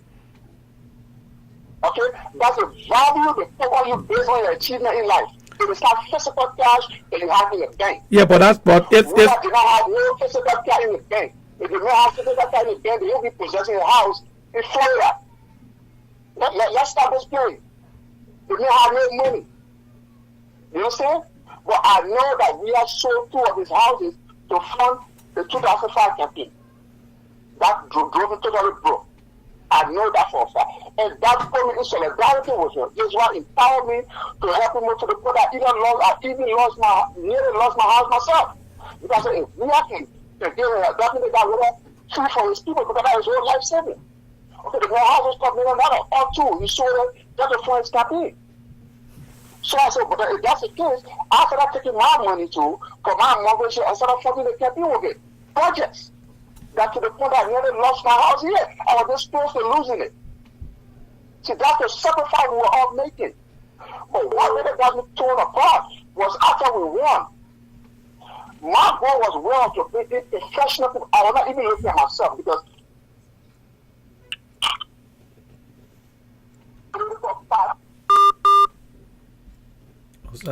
Okay, sorry, the line went off, and I'm trying to see if I can call them back. The call keep dropping. That was Obe on the line, and he's discussing. Okay, he's calling back. Yeah, Obe, sorry for the. Sorry, I went off. Yeah, sorry for the call. Yeah, sorry, the call dropped. Okay. Yeah, so like I said. Yeah. All right. Yeah. Yeah, go ahead. Yeah, go ahead. People they are identified try to take out the government very quickly before they start to put things together. I thought we had that. Because this is one year we were only here debunking all the fallacies against the CDC in the international media. We were sending letters to State Department to invite Jefferson Koji and Moriba Moriba. This is how we got to the State Department. They just look at the money shop. There were people like us who were running around to our congressmen, sending letters begging them to give you guys visa to come and visit State Department. We were doing that here. Yes. You understand? So when we are hold on, Alfred. qualified people, the standard that we have. Okay? It's not a standard that someone will fulfill in our lifetime. Okay. So when America, we are settled in government, I think we're going to do something that people will marvel at. They're going to Google. But the people in government, they're not easy. That's what we're looking at. Okay. But see what we have. It's a total embarrassment that demeans the image of the military workers. Employing people who cannot even produce anything significant to improve the government. So the only thing they do is sit there with one everybody the paycheck. They can't run a new government proposal. They can't just visa to come to negotiate on Wall Street for the government. Nothing. And how you going to find form of government when you talk of people who do not know anybody beyond the better result? Okay, let me ask you. Let me hold you there, Obi. Let me ask you. Let me hold you there. Now, looking at the WIA administration and seeing everything that's transpiring right now in the country, if you have to go back, if we have to go back to election, will you still support George Madam WIA as the president? Okay, let me tell you something. It's an easy question.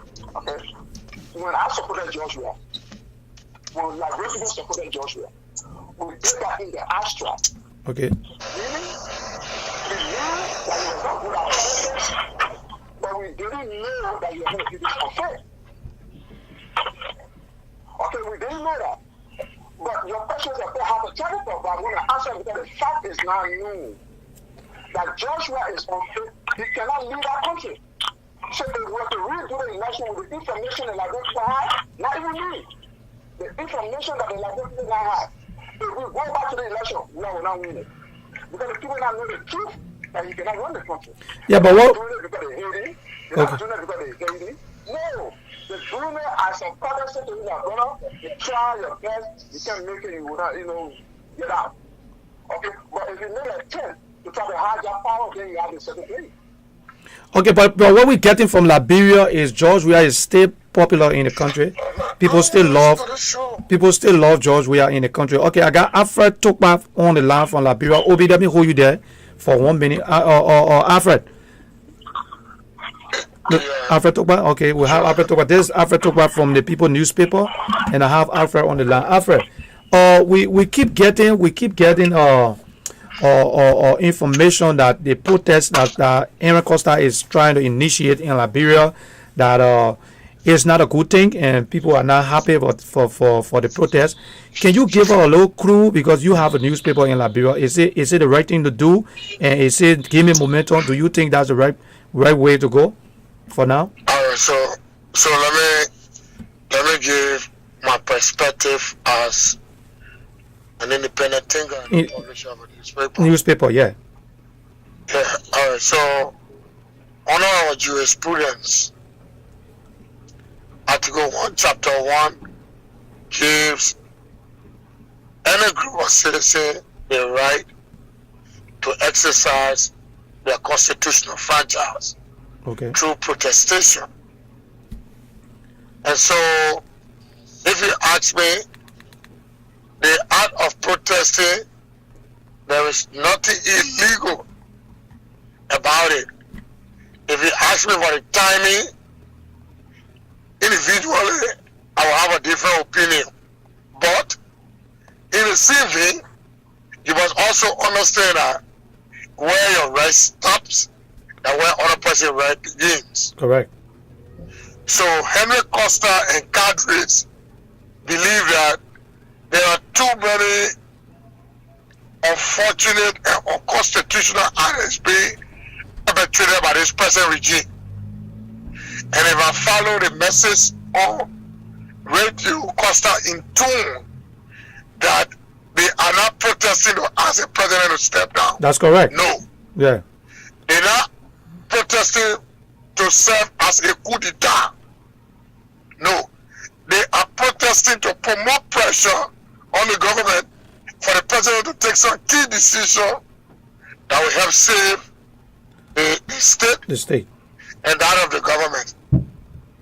So under our constitution is that right. The CDC know about protestation in any political party in the country.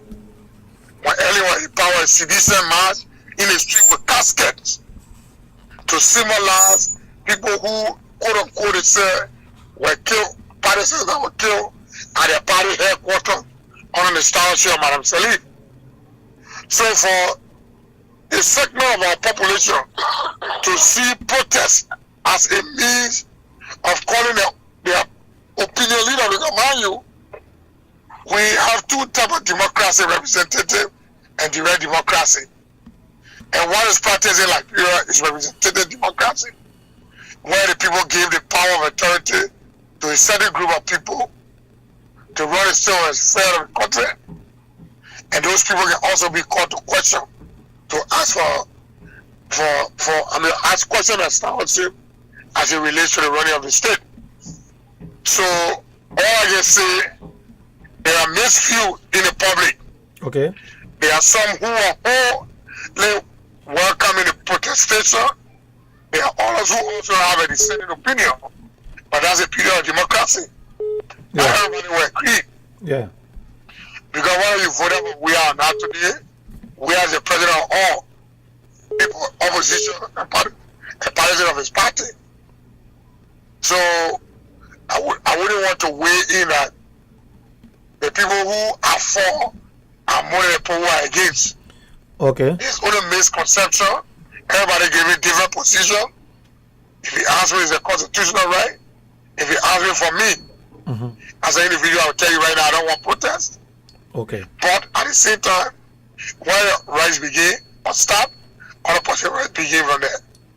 Okay. So thank you, Joe. Thank you very much. Alfred, let me ask you something quick before I let you go, because you own a newspaper. How is the economic state in Liberia? Well, the economy is under serious stress. Okay. I can say the economy is dying. Okay.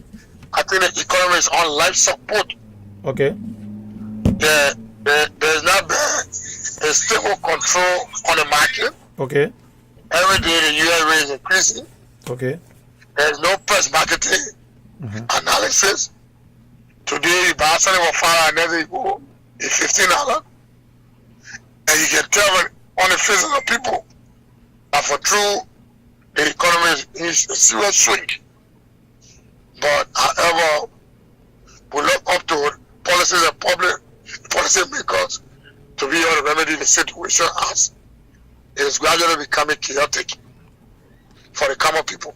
And is there any measure? Do you know of any measure that's being taken by the government? Last time I checked, I only heard the finance minister talking about liquidation problem on the market, especially on the Liberian dollar side. He said people had the money in their houses and there was a need to bring it up. Okay. However, I haven't seen any tangible position that could serve to stabilize the inflation in the country and that of the president going to be asking. Okay. So okay, thank you very much. Thank you very much, Alfred. That was Alfred from the People newspaper. Thank you, Alfred, for your analysis. Okay, then let's go back. We're gonna go back to Obe. Obe, you there? Yeah. Okay, you listen to what the guy was saying, right? Yeah, I mean, come on. I mean, he's on the ground. Okay, all right. Okay, Obe, let me ask you. Let me ask you something, right? I know during the campaign you went to Liberia back and forth, and you had the opportunity to right? I said I flew back and forth regularly. I was one of the few physicians. Okay, one of the few physicians. Then you had the opportunity to be around the president regularly, to get to understand exactly what was going, the workings, things that were happening, and you were able to sit with the president. You had conversation with him. Looking at all the conversation and things that you had with the president, did you notice anything that the president was not up to the task? Was he vocal? Did he really talk to you? Did he say things? Because when you look at the president, you find out that there's haven't been no press conference, president talking during the campaign. President never went to no debates. Even up to now, the president not addressing anything. He just mute.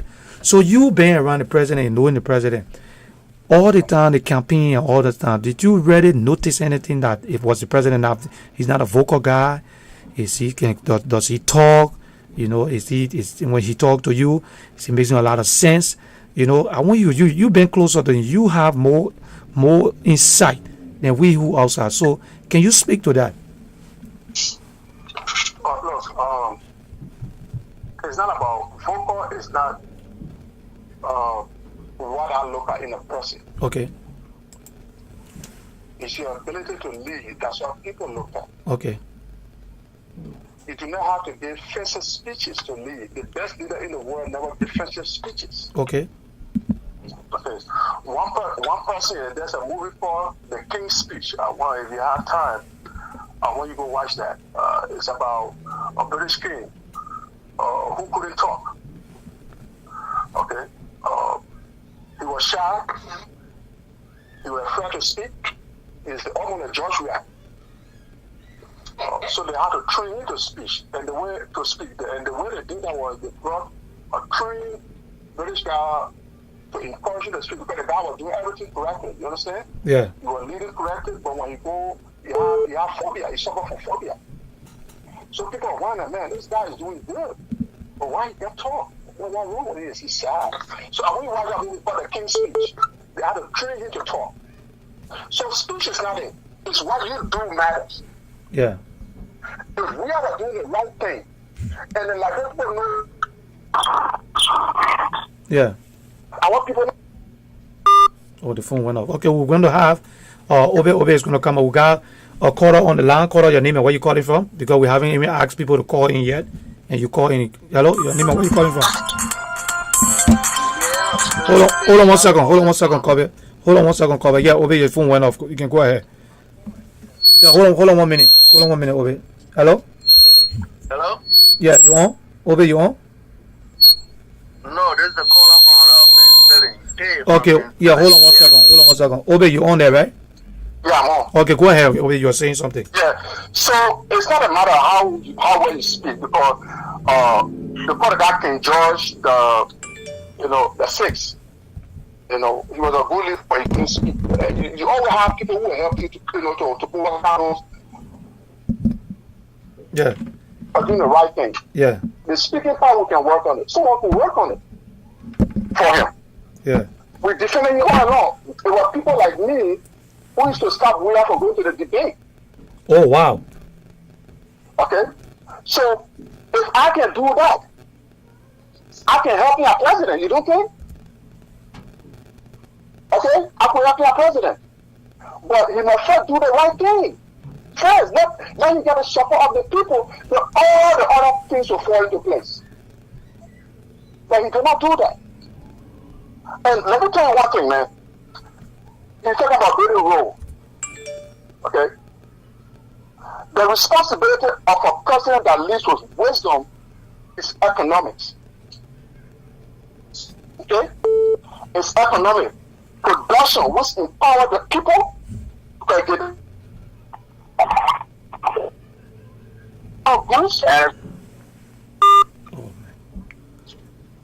The phone went off.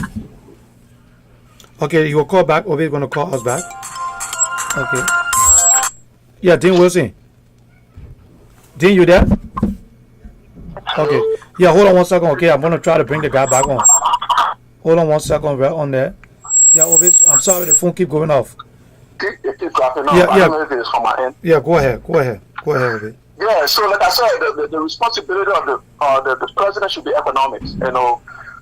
Empowering the people to go to work. Okay. And then they will get their own money to buy whatever they want for themselves. Okay. Okay. You can't just go about, running around the community when somebody has burned down and you go there and say, I'll build your house. Then the next thing you know, somebody says house burned. Then you go there and say, I'll build your house. The next thing you know, the whole country burning the houses down. You can't operate like that. You can't run a government and you run a charity organization. Okay. You know, but when it comes to the demonstration, it's the right of the people. The daughter of Bible just told you that. I mean, there's no argument about this. Okay, it's the right of the people to protest, and that's the only way they get our voices heard. Now, the protest might turn violent because of the way the government handles it. Okay, it might turn violent because we're in the city. Shit happens. We play our protest peacefully, and Eddie Johnson is saying police people over there, and the protest became very violent. Union Mill had to step in. So when the people are protesting, you just leave them alone. Why they're not breaking houses? You know what I'm saying? They're not breaking people's cars. You leave them alone. Okay, the protest haven't taken the protest. What they try to do now, they want to create a counter-protest because they are in government, they have the money. So they want to go pay people $10 or $5 to go protest. And that's counterproductive. And that could bring the entire real government down. Because when you do that, then the people who do not want to protest will jump into the protest. Okay, let me. The whole thing escalates. Okay, let me come in. Or Dean Wilson, you there? Yeah, I'm on the line. Okay, Dean. Yeah, it's good you're on the line. And Dean is one of our analysts who always bring very, very enlightening to a whole lot of things that go unfolding in the country. So we'll have Dean Wilson. Dean Wilson, what's your perspective on this, on the protest that is about to take place? Do you think it's in place? Let me begin by thanking you. Okay. The last interaction we had was on the DD or on the status. Yeah. And we did just kudos to everyone here. Okay. Who really came together as Liberians, you know, many folks from all around, you know, the U.S. But let me heighten a call to Liberians before I get to the issue of the protest.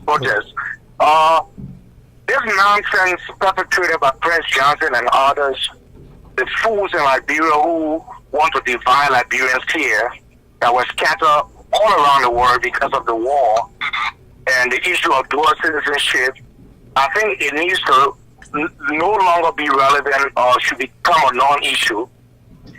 I would want to believe that over 35% of the money influx in Liberia is by these hard-working Liberians in the U.S., abroad, all over the place, who are subsidizing this government and subsidizing the living condition of Liberian people. Would you imagine if we took out that money pouring in, with all of the calamity in Liberia, the economic calamity right now, the country will collapse. So I want to say thank you to all of the good many Liberians who are supporting their families back home. Okay. So when I hear the nonsense about dual citizenship, it's not only stupid, but some of these people who are stalling this bill, although it shouldn't even be a bill, it's a natural right.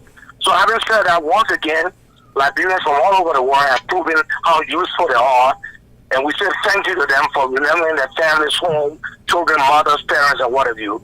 Okay. So that would be one of the first things we need to clear up. Let me come to the issue of the protest. Okay. Some of us lived through 1979 when we divided leaflets on the U.S. campus, and we saw CDC, strong support of CDC in 05 against Ellen Sirleaf, who I think arguably says one of the worst presidents, visionless or what have you. But we even were sympathized as we voted CDC in 05. I wasn't there in 2011. But, you know, even in 2018, okay, great. CDC is the government now. Never ever should it be an issue for peaceful citizens to assemble. But let me go back and I will call a spade. When you have a government that is challenged with the credibility now is actually, you know, in question. 16 billion, 25 million, properties turning here, there, cinema, all these different things that are going on. What it does is that the CDC didn't just win these elections. They had the diehards and they had other youth sympathizers and other folks who came to support the CDC against boycott. What we're seeing right now is a cracking of that mold. The diehards are still there, but many of the sympathizers now are feeling the economic pinch. They're concerned about transparency, the function of this government, how this government is actually, to least say, non-transparent. Money missing. Finance minister is saying that he takes 25 million and put it through money changers. I mean, that is coming in, and we're seeing actually a tear down of confidence. So we see other protests. any group of citizens, be it the University of Liberia, we all led demonstration in 1979. We did also. We were very jubilant, you know, in many cases when the opposition had an opportunity to speak to power, speak to government. That's what troop has always been. So unquestionably, it's not even an option to question the legality or the right for peaceful citizens to assemble. When they haven't had any clarity on 25 billion, 16 billion, 40 billion from central bank, it's not even a question. And I like the purportment that they're saying they don't have itemized some heart-burning issues. People, they feel, the protesters feel like, the organizers feel like shouldn't be, you know, in the government. They want certain reforms taken, put the government foot to the fire regarding the new contract at the port, regarding, you know, all some of the practices, the fishing agreement, and all of these interstellar deals that people are hearing about. So I think it's a best thing. When you have a protest, we even have attended protests here in the U.S. Some of us who've been there over 35 years. Up Washington, we took classes against Doe, we did all these things. So the point is that it'd be very easy for the government to say, well, list these things down that the government must address. So the government has an opportunity to hear from the opposition. You know, all these radio shows people are talking every day. The country is high, prices of goods are going, the rate is going up, this, that. The government is almost on autopilot. If people say we're putting together these demands, and we want you to answer to them, that's a peaceful and that's a that's help to the government. But if you were just getting in the street and say, oh, you know what, the government has to come down, that's illegitimate. That's not right. So we have to define what the real issue is. No government for that matter. Not CDC, not the TUI party before, not Doe, not Ellen. No one has the right to question the veracity of a group of people who have concerns and they want to address or face any leadership. We just saw what happened in Algeria. We saw what happened with Omar Bashar. Okay, and I saw how in 1979 the government reacted. The government was nervous, and once they started shooting, things denigrated to where later on, even less from April 14, we had April 1980. The government has to be very careful and mindful, and very strategic on how they handle this. Peaceful assembly by citizens is a right. It's not a privilege. They better be very careful. And this nonsense about putting people in the street, paying them money to come and counter protest, is actually a recipe for calamity. And let it be clear on the record that if it happens, they're the one who are triggering the unrest. People want to protest. That's a right. That's a right. I was there 2011 when CDC didn't win, and they turned around and killed, shot over the compound, killed someone. You know, the government reacted. And that almost caused a very serious situation when I was in like 2005, not 2011. So what are we doing? The CDC doesn't have autonomy over people's rights and their liberties. You see the teardown of the judiciary. Yeah, but let me come in. Let me executive branch. Let me land on this point. Yeah, before you land on, before all these things are vexing realities that gave the people the right to petition the government to answer certain questions or hold the government feet to fire. So you can come in. Okay, or Obi, let me bring Obi in. Obi? Yes. Okay, yeah. Now listen to what Dean is saying, right? Everybody got a right, of course, to protest. But don't you think this have to do with national security, where the lives of the citizens, especially for the challenges the government going through? Because what I'm hearing, people saying that the country is already broke, they don't have money. If people coming out to protest, they don't have a problem with it. But now they're looking at bringing the police out and bringing all the things, it's going to cost another budget, it's going to cost another money and all of that. So don't you think the timing, don't you think the timing is wrong right now? Can we, or they should wait?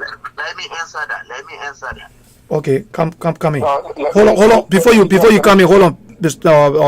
Hold on, caller. Before you come in, yeah, Obe, go ahead. The protest is belated. The protest should have started the very day the 16 billion went missing. Very correct. It was the very moment the integrity of the country was flushed into the toilet.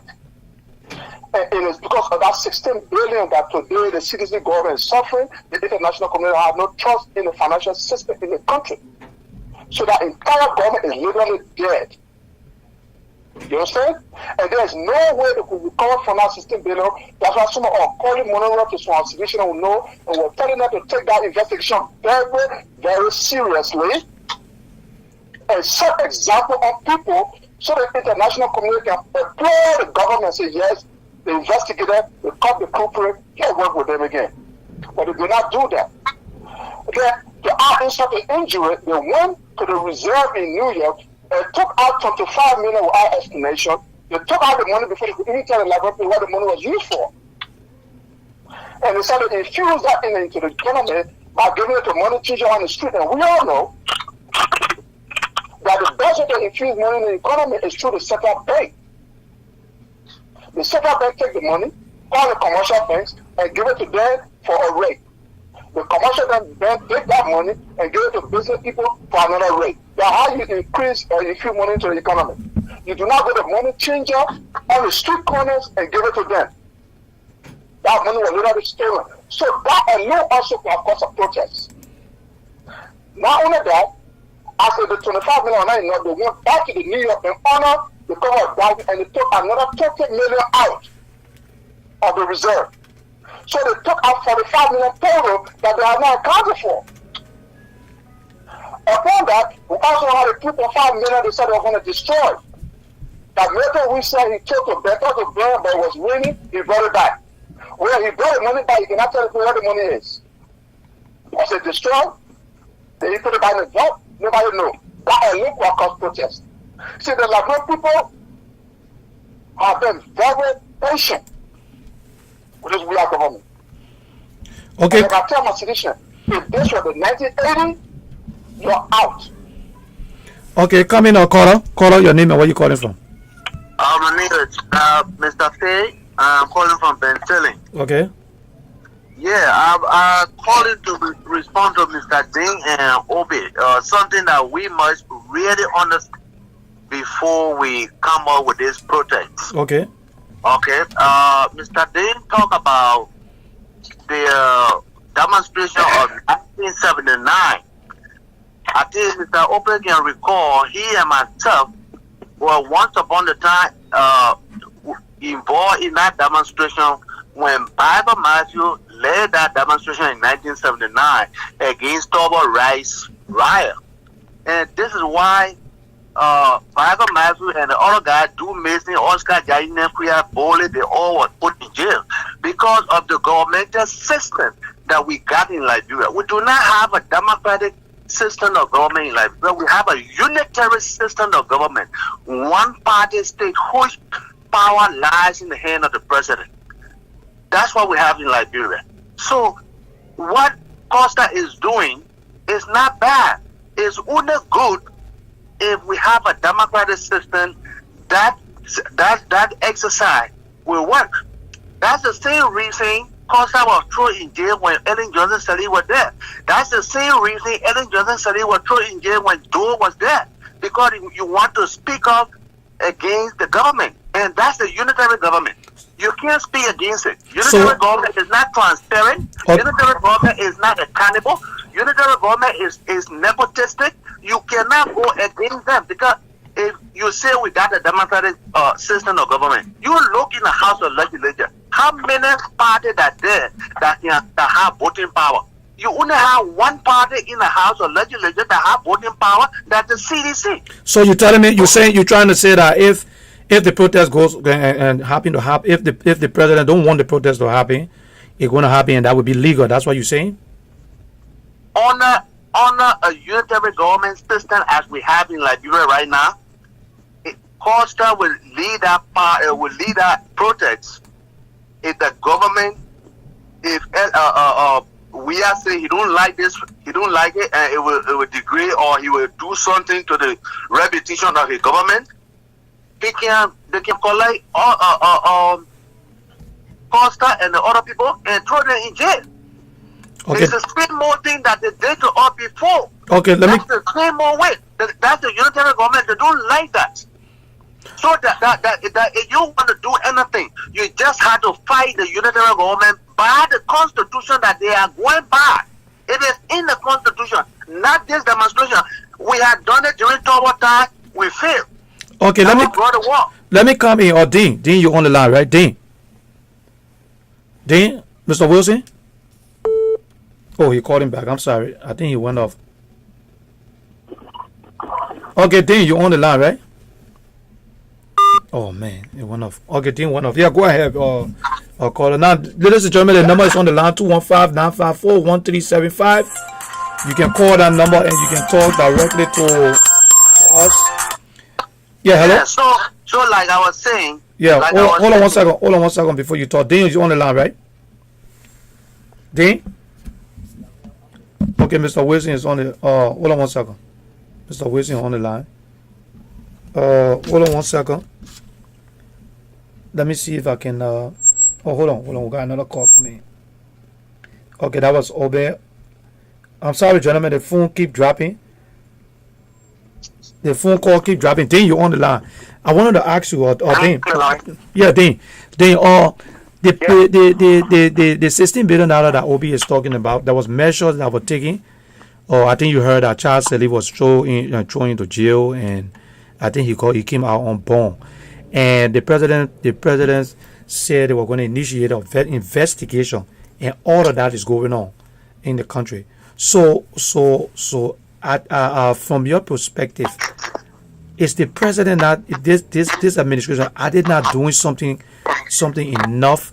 You're not seeing anything that they are doing that shouldn't lead to protests at this moment? Well, I have a different view on the protest. So we were mixing up a whole bunch of issues. Number one, they plan as to what is going to happen to Salif and Leaks with the 16 billion is an issue, at least an actual thinking.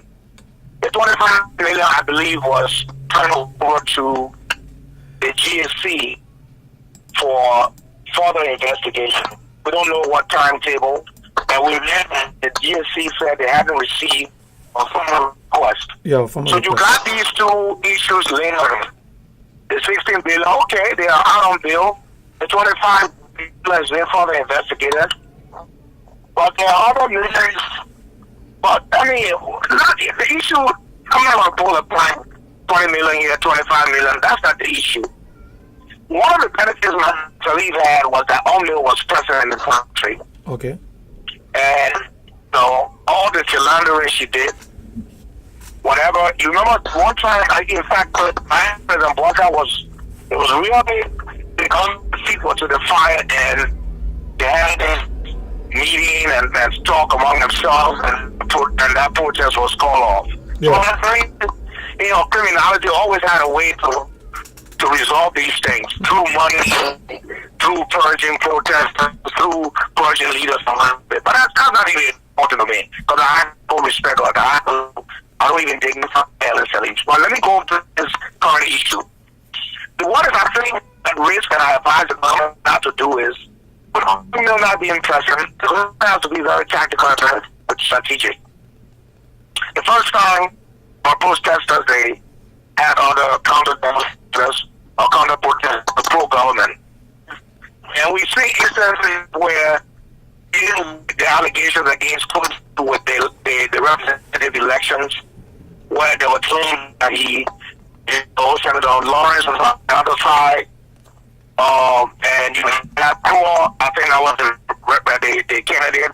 And there were some clashes there between supporters of CDC and the opposition during those elections. It's not a good recipe, or it's not a good thing that when you have protests, it's the first time I've seen this, we didn't experience it during Salif Johnson time.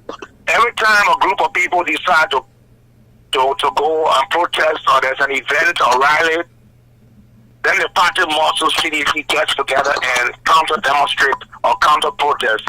And I said this about 15 minutes ago. Let me re-echo it. That is a trigger, and that is a recipe for disaster, and that is a recipe for things to get out of control. And the fact that we don't have Omnil, it will have a rippling effect, and and it could be very difficult for the government to contain any uprising. Also, the government has already sent people out to counter demonstrate. The issue here with the protest is very simple, and I don't know how we can beat this issue any further. There is no right time to protest, and there is no wrong time. If the issue calls for it, or there are concerns that citizens, peaceful citizens have, they have a right to, but even hostile other people have made this issue. As opposed to 1979 demonstration, they wanted the price of rice down.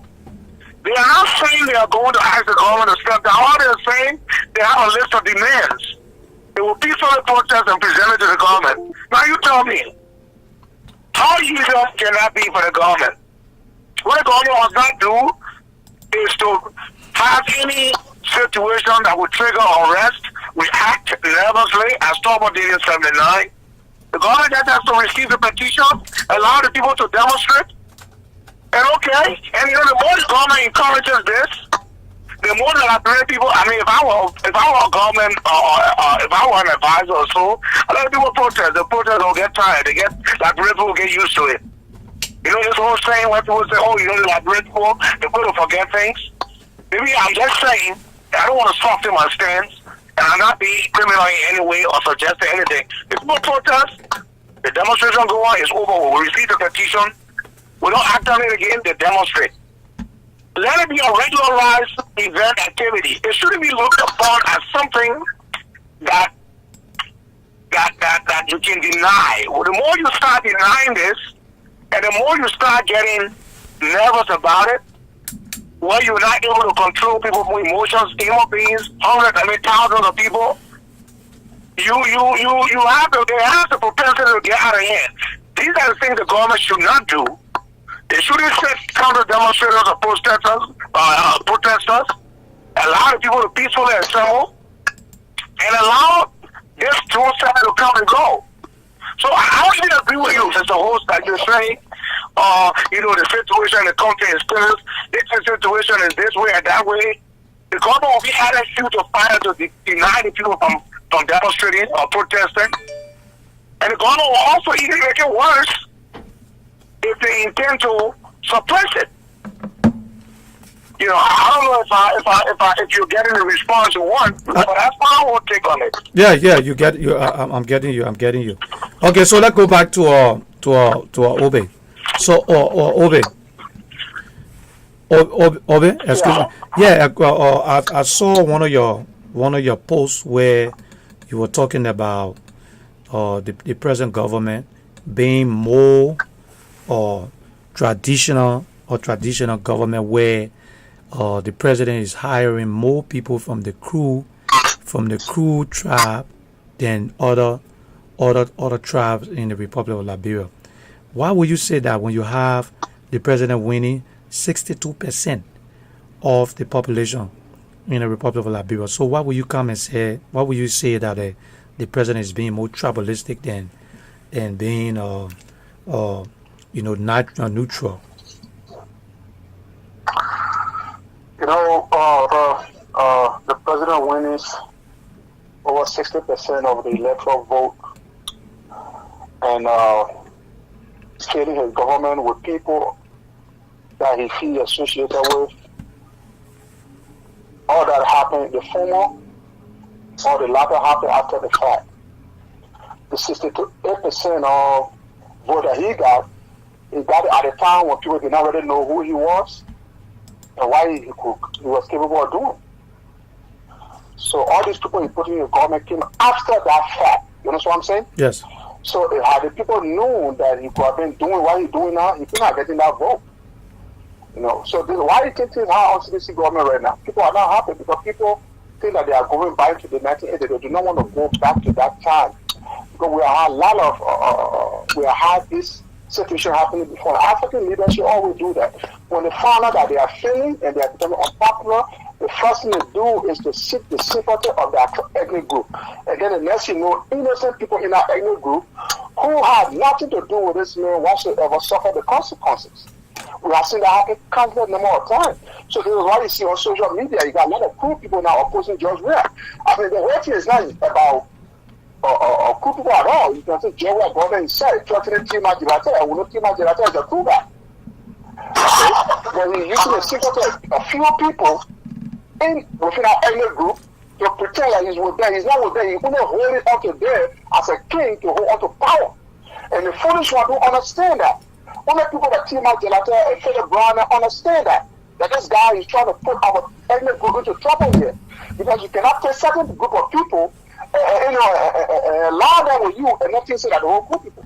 So when I do that kind of thing, I do that to open a dialogue because it helps innocent people. His action helps innocent people. This man just go up 1 year, 3 months, or 1 year, 4 months into his government. Okay? And we see all this thing happening. It shouldn't be happening. There should be balanced employment. Okay? When you see me posting this case, because people are saying it. And they don't want to say it, and when I hear it, I say it. These are people saying it. I have people call me and tell me, say, my man, all I keep talking are true. Look at the minute, which one they showed me the other day? The Minister of Commerce. It was a coup everywhere. He called me where? He called me and said, my man, look at the Minister of Commerce, the minister, that coup. The deputy minister, that coup. The inspector general, that coup. The other guy who stole the $300,000 that's supposed to go to that he's supposed to go that ran over that coast exposed that crew. The whole ministry. This is a crew guy telling me that. So are you saying if they not if you say so if they qualify the whole police station of that crew. Okay. Look at the EPS director, the whole EPS that crew. You follow this thing here? Okay, look at now. Look at the guy I would say LTA. Look at the guy for our LTA. You can't do that. You can't balance it. But when I ask people say, oh, the men know. I mean, the jail put it to the men know. How are you going to be a president and you're appointing people and you don't know who you're appointing?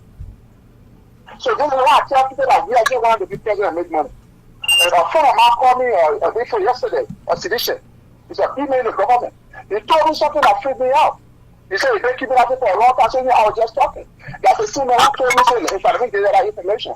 That's the same man who told me, say, when you call into a laboratory, do not call Cellcom or Lone Star. They track all the calls, so you should call first, but they cannot track that. That's what he told me. So let me just share with everybody on your platform. Okay? He said, that's what most people are going to call it from Facebook. Alright? So he called me yesterday, he told me. He said, we are told them by the compound that if the laboratory makes 10 stupid and the maybe president, I will go. The man told me that for yesterday. I said, I mean, little information interesting all long time. They said, no, but the man told us, we thought we were joking, we just laughed about it. But we'll see. Let me. Yeah, Dean. Dean, I wanted you to come in, Dean. I want to chime in on the brother on the line, and I know you have other folks calling. Let me ask. Let me raise this issue. Yeah, no, but Dean, before you say anything, let me ask you. Before you say anything, you work in the government before, right? And you have a lot of experience. Right. You have a lot of experience looking at the present administration and looking at the class of people and the competence and all of that. What is your assessment? Do you think the president is moving in the right direction? You think he hired the right people? I can say this much. Okay. I did economics at the university, and it's funny. Can you change your location, small Dean, because you're cracking, you're breaking in. Okay, let me see. Can you hear me now? Yeah, I hear you. I think you can hear him a bit. Everybody can hear him. Yeah, you're breaking up. Yeah, you're breaking up so bad. One of the students. Okay, now we can hear you. Yeah, we can hear you now. Okay, let me say something that one of the students who sat in class with Simon Tua, Mona Fahad, had mentioned that the economics that Simon Tua is practicing is not what the teacher taught him in class. I'm also a student. I graduated university with a degree in economics in '81. Let me be honest with you. When you have the chief financial expert of a country saying we disseminated money through money changers, and like the other brother had mentioned, the central bank, obviously would disperse to commercial banks and they lend money out, and every money being infused in the economy. Well, let me be very direct with you. I'm not questioning competence of any of the government officials. The actions don't speak for themselves. I'm much more disappointed in Wisdom Topic, who are went to the university with, when the university pre-war.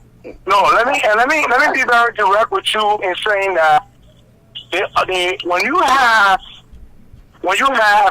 the 16 billion and the 25 million, and the brother said it right, that's when the protest is belated. It should have happened then.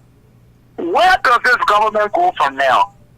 The protest will help this government because this government doesn't have the quantum, it doesn't have the gravitas to borrow money. Who is going? You see what the 16 billion and 25 million did for Liberia? It went viral all over the world, and it damaged the credibility of the government. And up to today, no one has been prosecuted yet. I mean, you're taking somebody to court that's a pending investigation, but you think the IMF will respond, the World Bank will respond? Who will give you money? Nobody. I mean, the fact of the matter is the image of the government has been damaged. So I think if the protesters come and say, listen, do this, do that, get rid of this person, do this, take this action, that. The government can be all inclusive in saying, okay, we go one step further and we're taking these recommendations because I don't see where Liberia is going to borrow money from. I don't see who's going to lend us money. And if you look at some of the neighboring countries like Sierra Leone, the president, and I think there's some bold actions that should have been taken by this government with regards to auditing Ellen. You saw what happened with Madam Bio from Sierra Leone? Yeah, go ahead. You there?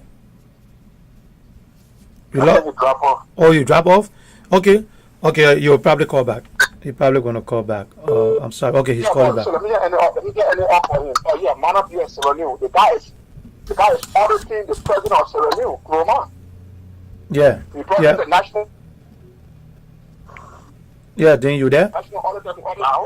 Yeah. Oh, sorry, it went off. He went off again. So, call up on the line. Okay, hold on one second. Okay, yeah, go ahead then. I think I'm back on. So I really don't see the way forward. If you don't clear up these issues with a real serious audit, with a real serious self-check from this government, I know you asked me if folks are competent or not. You know, hey, I'm not here to condemn. I'm not.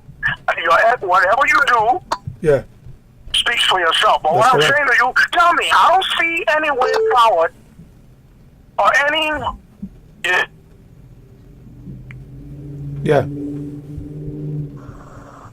Because no one is going to take you really seriously.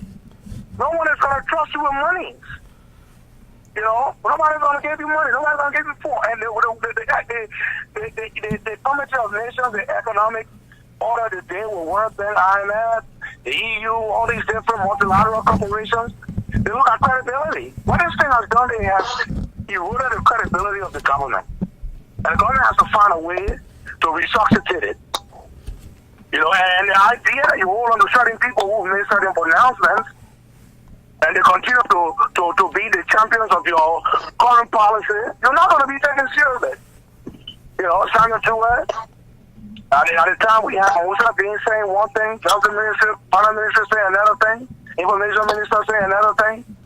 Everybody, the same thing. The government got nervous and they didn't speak in unanimity. They started speaking and giving, you know, the whole money thing cut them unaware. So my question to you is, and this is my question, anyone in the government, any Liberian, if you can tell me a viable option other than changing some of these folks or manifesting new serious policies that the World Bank and other financial institutions that take seriously, if you can tell me that, then I agree with you. In the absence of that, I don't see the way forward.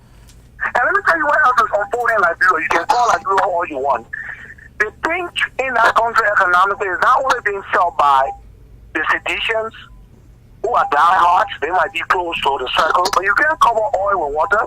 No. But right now, the sympathizers of CDC, who even voted for them, and the other youths, they are all feeling that pinch. And the more it gets rougher and harder, the more difficult it's going to become for the government, because they don't have the policies, they don't have they cannot accommodate the hardship will start escalating, going up, and there will be more vexation, there was going to be more grief, there's going to be more economic hardship, and in the absence of a viable economic policy, you know, the rate is going up, all of the signals and all of the signs just don't look good.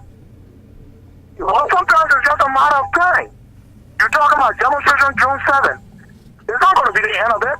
You might have Costa tomorrow. You have the market association. You have students at the university. You know, right now we got a society where the hospitals are not even open. No medication, no light. People are sick. Hospitals now, you have to even buy your own medicine or whatever. All of those hospitals, we're talking about Moreover, then imagine what it is in the Leeward counties. Hospitals, schools are not running, people are not getting paid, security is taking an uprise. We saw what happened in Lima. We saw again what happened. You know, we have gangs, we have thugs, police cannot, you know, monitor the security of the country. They don't have gas, they have no budget. You know, LRA is not generating the revenue they need. There's $100 million shut for. So you can only have this government continue to function the way it functions if there's income being generated or it's subsidized by outside sources. And as it looks now, if you look at what has been given to Liberia over the last few months, 20 billion. While Sierra Leone is getting 650 million. 10 billion here. Even the money from France, I don't know if it's coming. So the signs seem to be very bleak, my brother. So this is worry every Liberian. So that's what. On the positive side, the government to land. I think on the positive side, the government can do certain things to begin to regain some trust and some confidence. Okay. All right. I have question for Mr. Dean. Okay, hold on 1 second. Before you go into that, let me drift a little bit from the topic. Dean and Obi on the line. With the Kabina Janet, what's your take on the Kabina Janet or case where he was impinged? Coming first, or Obi coming first, then Dean will follow. Okay. That entire Kabina Janet case was a farce. Okay. The case first started with accusation that this man forcefully took a land from a 94-year-old woman that got everybody angry. And then when I went through the case, they found out that the man actually bought the property. And then right after that, they flipped the script. They talking about the man was undermining the government sources by stopping some road fund money that should have come to the government, and the man opposed it. So, and then we heard a lawmaker openly saying that the Senate pro tem and the speaker told them that the whole thing is political. They don't want the mayor as a justice. Now, the thing here is, you know the fact. As a lawmaker, you know that the fact of the whole case had nothing to do with the man buying land. It had nothing to do with the road funding. It had something to do with the man being critical of the citizen's government. So therefore, you should go away. You know that fact. Okay?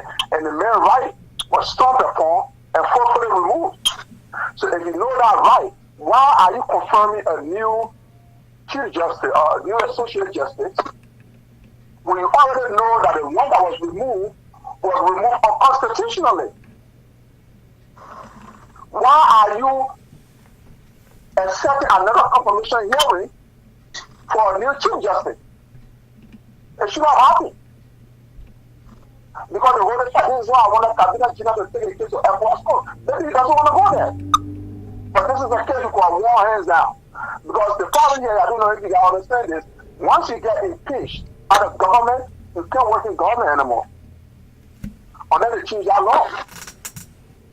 So that means the man's political career just got destroyed. On falsehood. This is a case that he can take the Airport School and he can win. And we rather want him to. For some reason, maybe, I don't know if he got started from the closet or why he doesn't want to take it, I don't know. But at least you should take a case to Equa School, let the people hear him, like they did with Leslie do. We should take our case over there. They end up $100 million for our property. Okay. The Liberian justice system is there. There's no justice in our country. Okay, and I thank God for the Air Force Code that we now have a code that we can take our cases to and will be handled.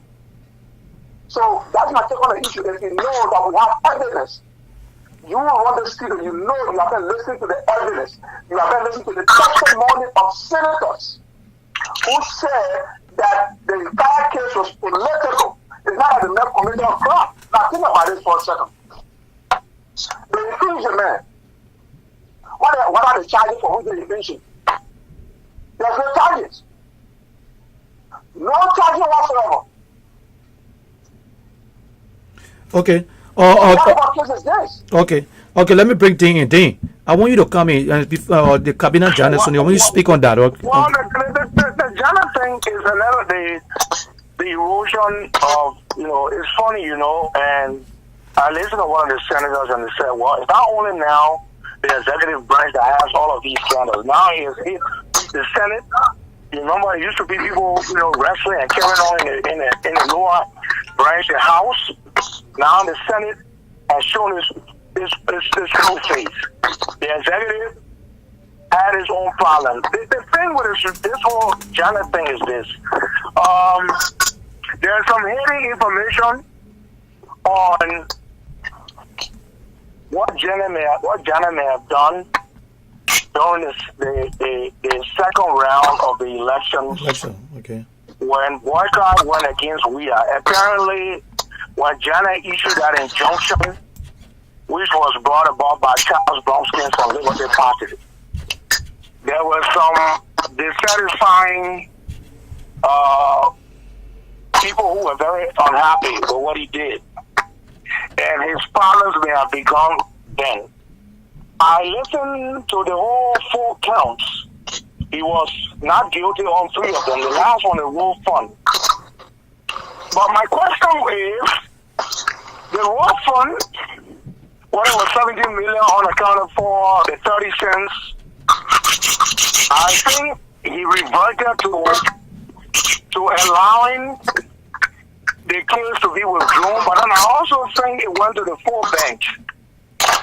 I will tell you one thing. My opinion on this is that the judiciary now has no credibility. And whatever may have happened with Kapor, the Chief Justice, and everybody else, and that little drama that went on in the Senate, it has done more damage. So the issue is not Janet. The issue is the judiciary now was manipulated by the executive.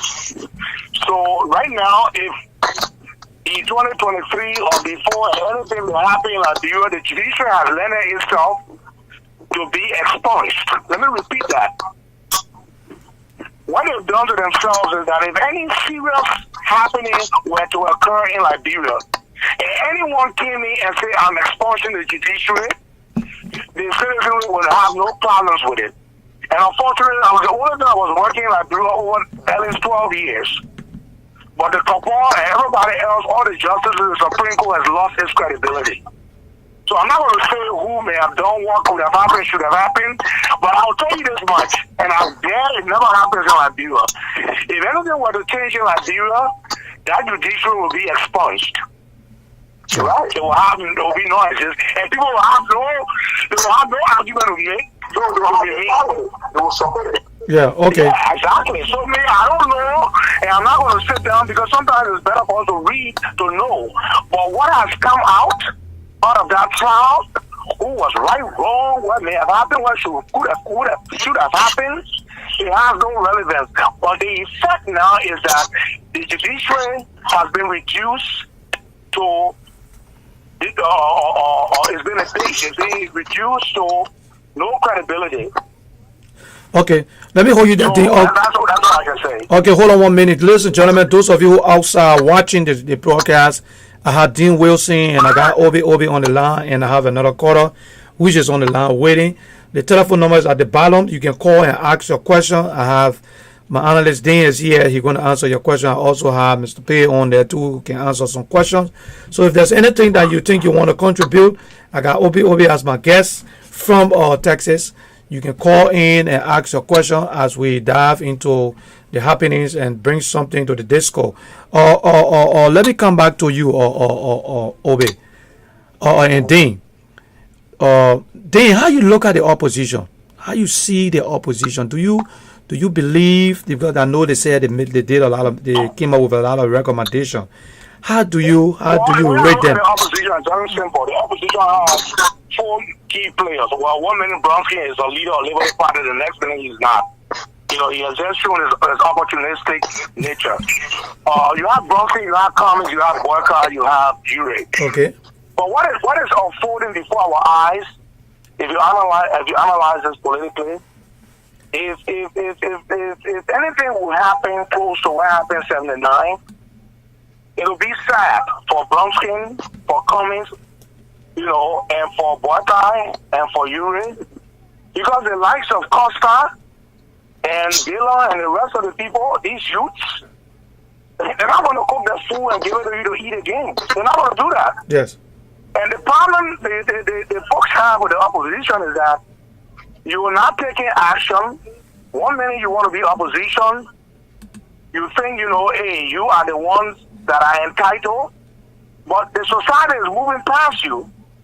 I mean, I'm not saying anything in any other way, and I'll be political for once, but, you know, 2023, they're not going to be looking at the likes of Ure, and if these people don't stand up now and do what they long and Costa, and they're not rising against this government. Because the traditionally what has happened is the opposition sits and then they do nothing. They are not action provocateurs, but when something changes in society, then they start bringing the political parties from the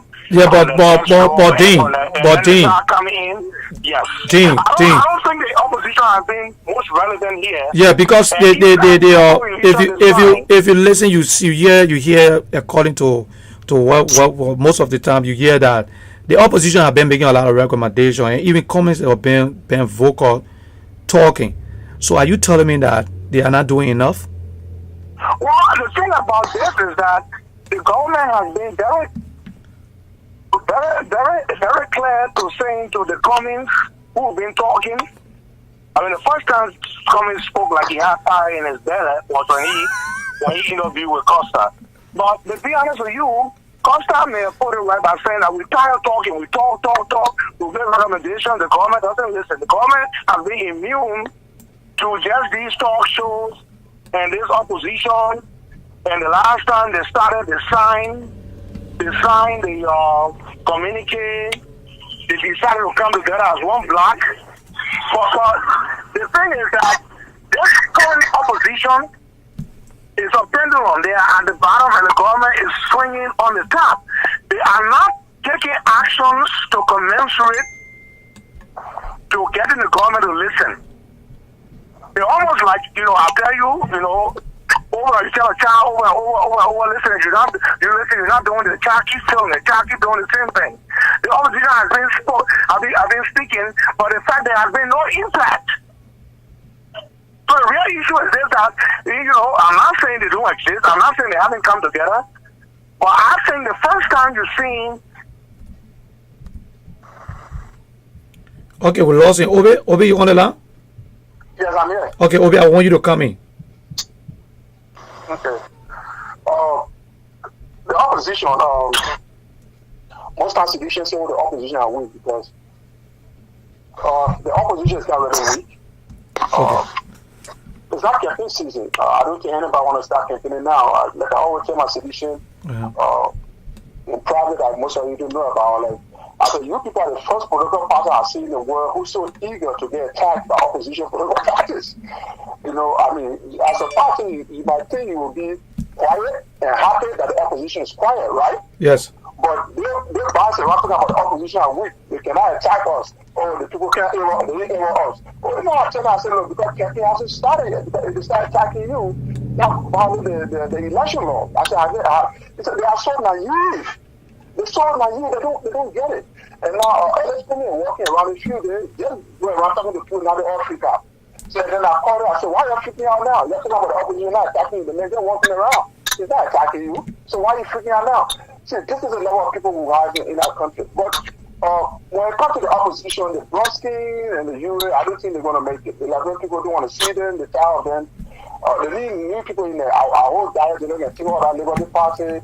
of course, I take care of the ALP. But when it comes to the Euro thing, I just want for them to sit in the background and serve as financier. They put our face to the front, it's going to happen. For me, I'm bringing a hoodie. Okay. I'm trying to bring it. Oh, man.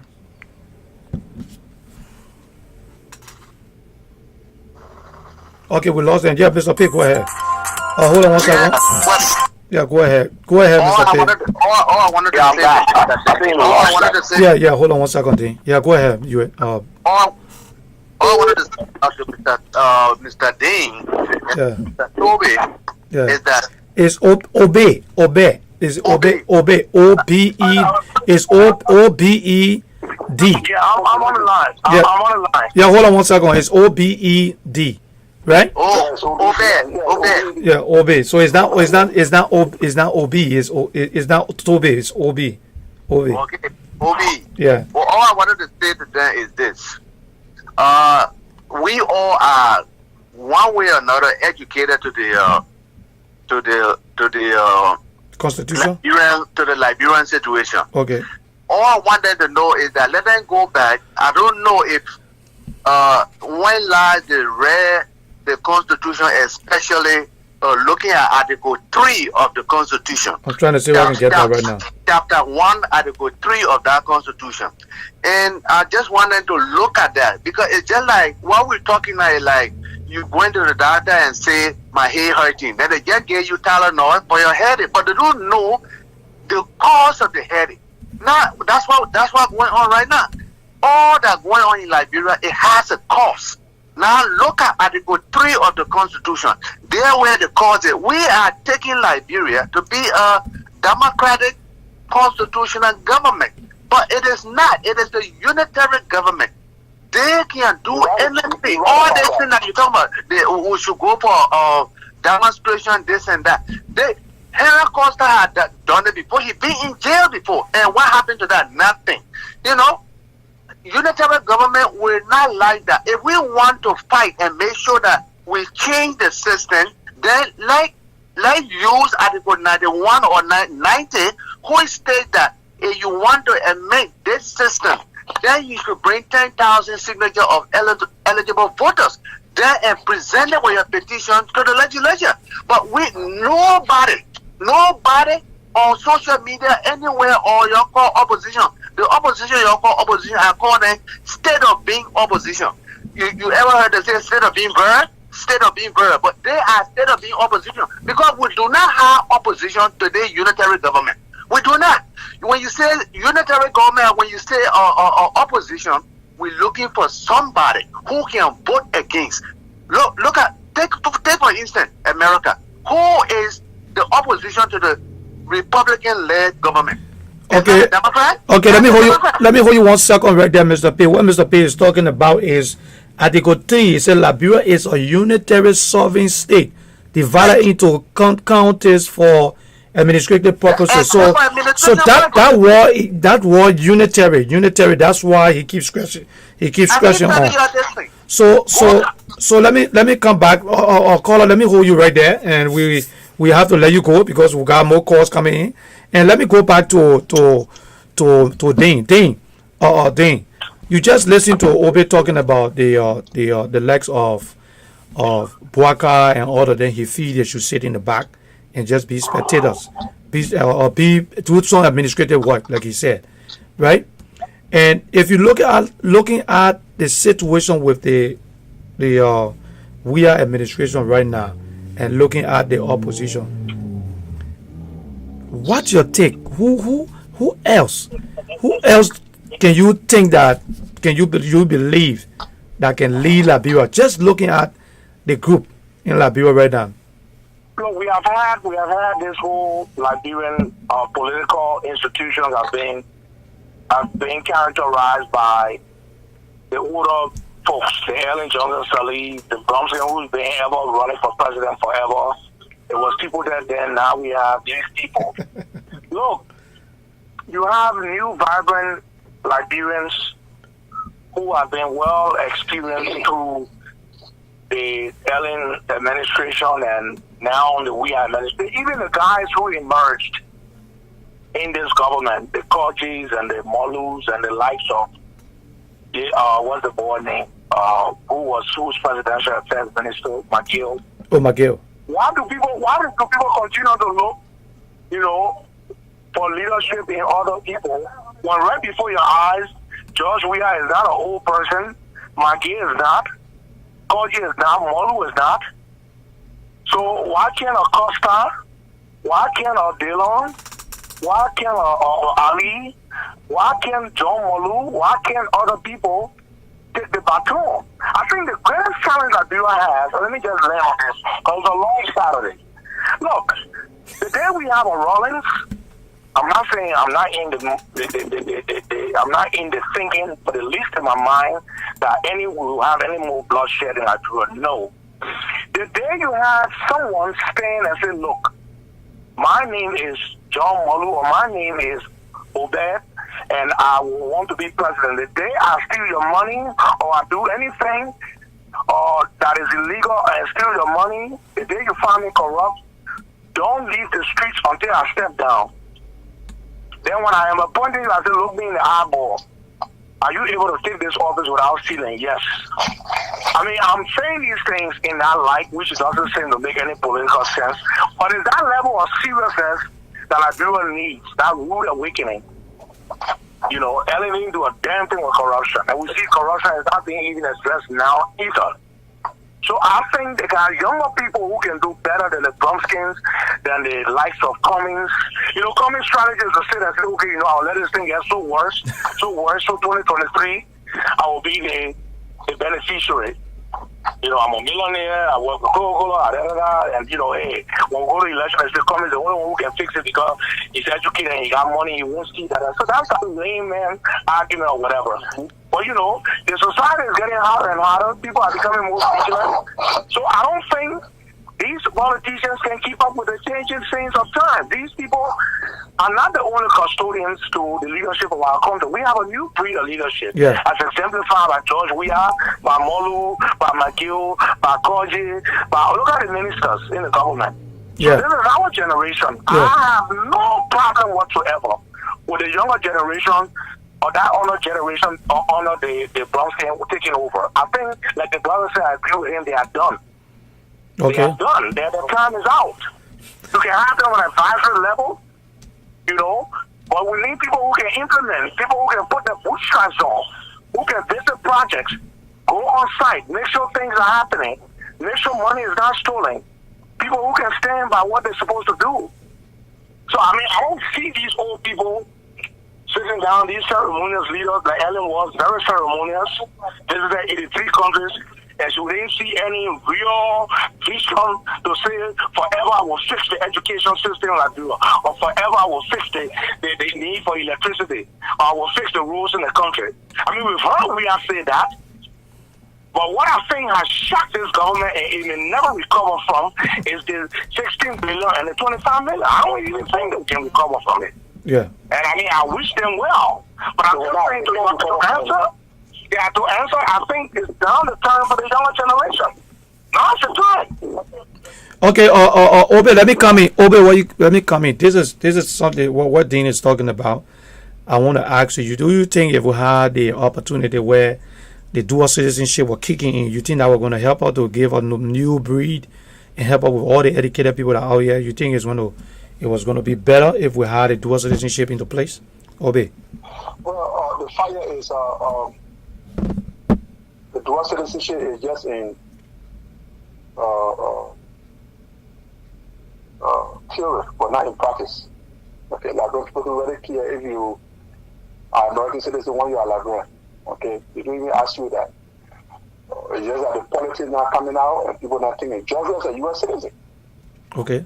Georgia is a U.S. citizen. You think you will millions of poverty in this country without being a U.S. citizen? How are you going to get tax bills? That's what I'm saying.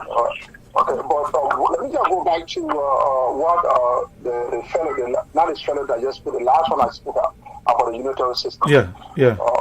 I'm not trying to I got to be very careful. I say I'm not trying to challenge his understanding of the unitary system, but I just want to give my opinion.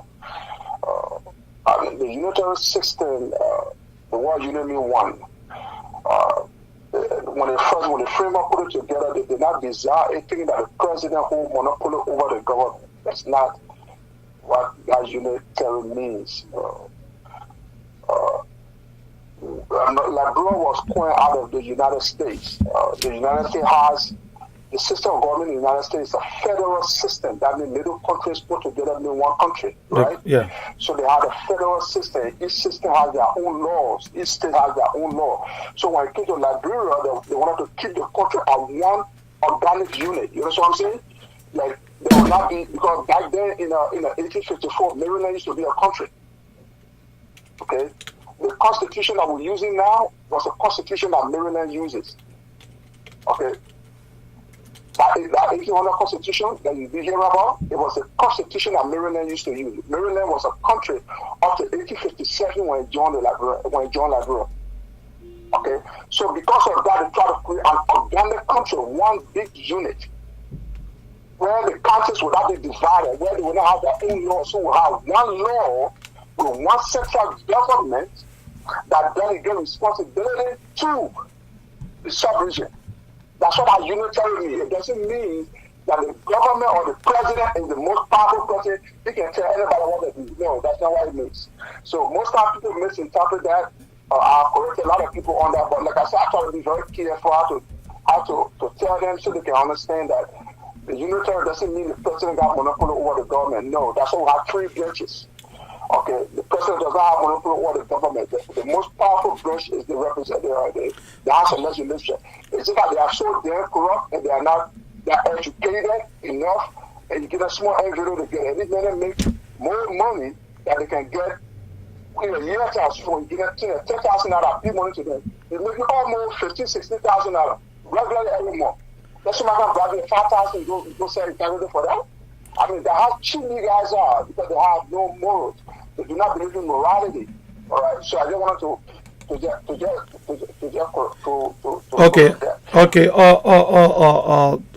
Dean Wilson, thank you so much.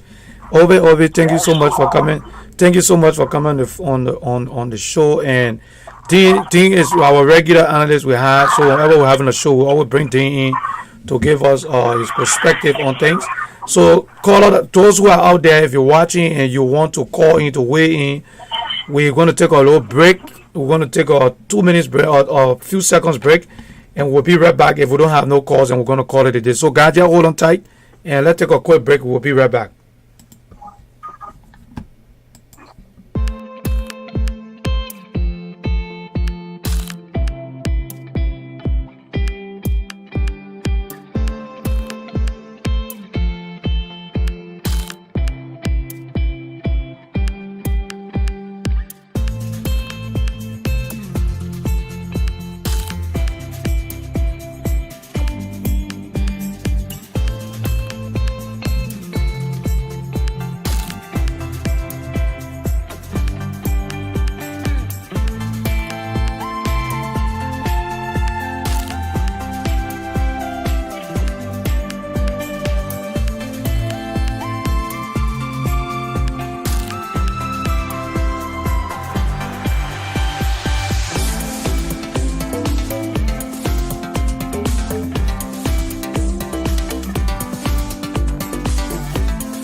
It's Crowler boy, yeah.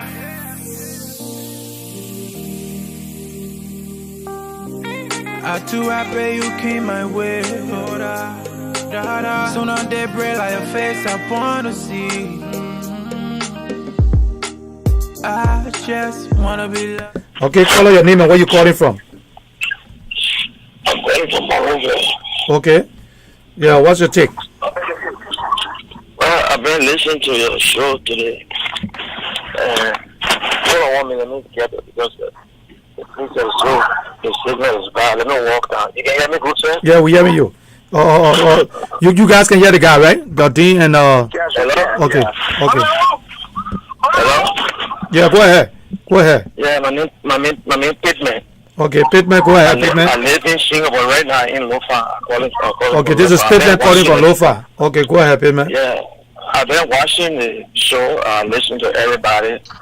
But you know, there's a protest and it's a march. It's not that we're trying to tell the president to resign, but we want to put the government on track. Things is not easy, I will tell you. I know sometimes people think that we are stupid people. Yes, we supported this government in the second round. That's what take this government to be 62% out of the 38%. I came from Liberty Party. I voted for CDC because I never wanted Unity Party in this race because we know what Unity Party did. So we thought this government was going to come in to audit and to make sure to at least minimize the corruption. But I will tell you, my brother, I will vote for CDC in the second round. You know that how much I lost my job. I'm a civil servant. I'm a civil servant. I used to work with Commerce. You lost your job? When I got it, they say I'm not 100% sedition. So I had no choice. But because if they push you aside, they call it director view. So what you expect? You go to work, you can't get no assignment. You don't even know your name on payroll anymore. So I just do my little business right now in Lofa. I do my little things out there. I want my people in America who send me little money that my business are doing now because but it's not easy. Things are hard. The corruption, you can see it. Early on, they stole in early government, but at least they were taking it easy. But this one, you can see it. You can see it. It's hard. Some people can't afford it. At least my own, I get my red light on.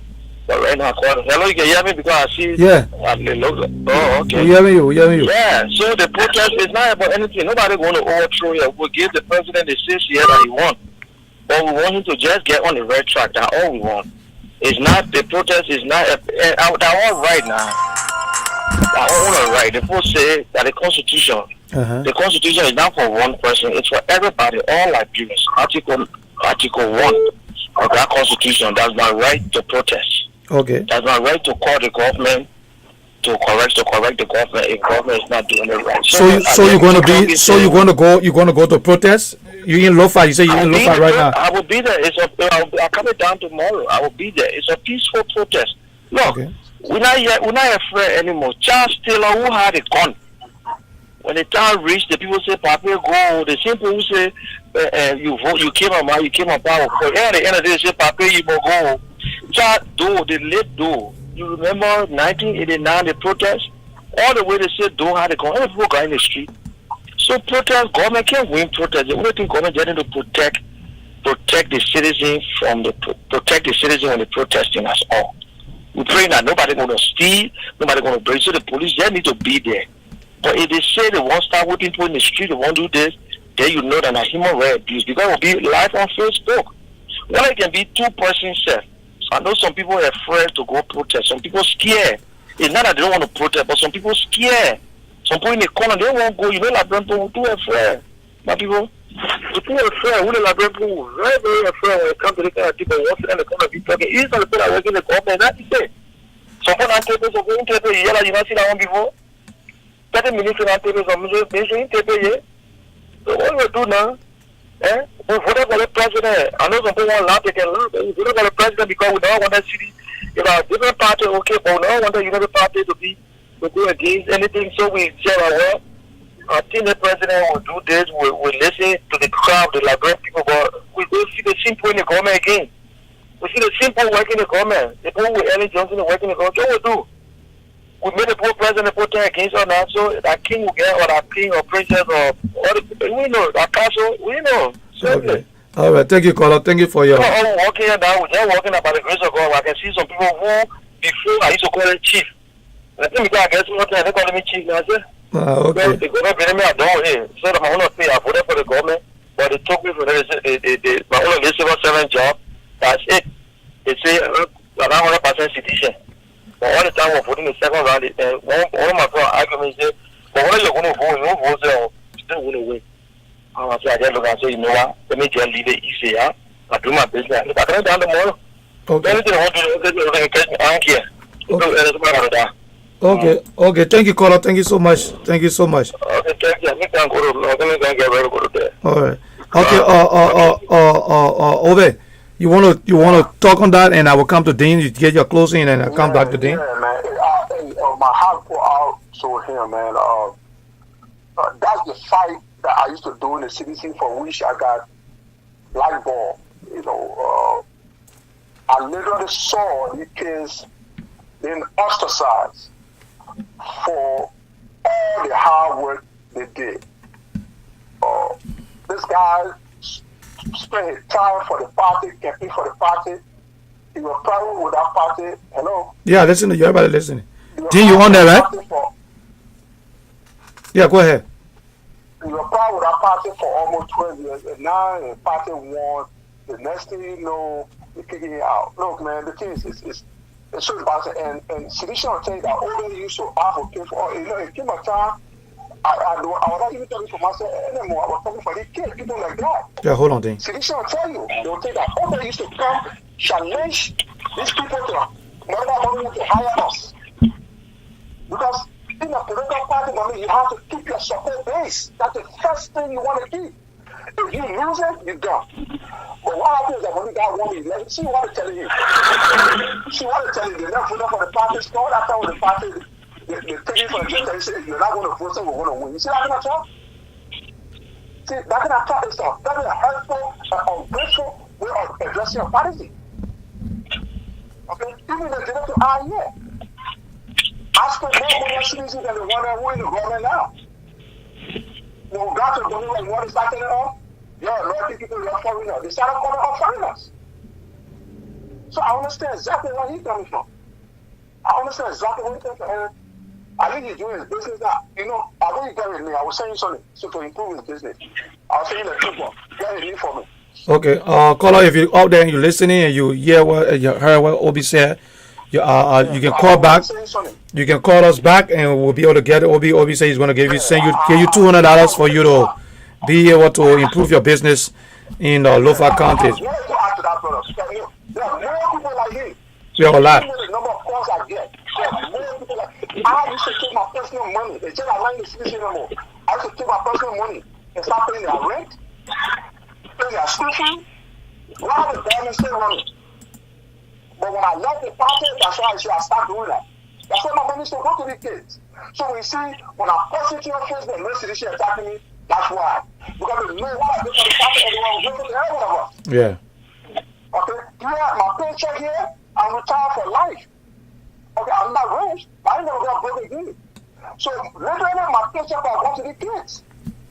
Because I was doing it. I was supplying the bank of life for citizen headquarters. You heard that? Did you guys hear that?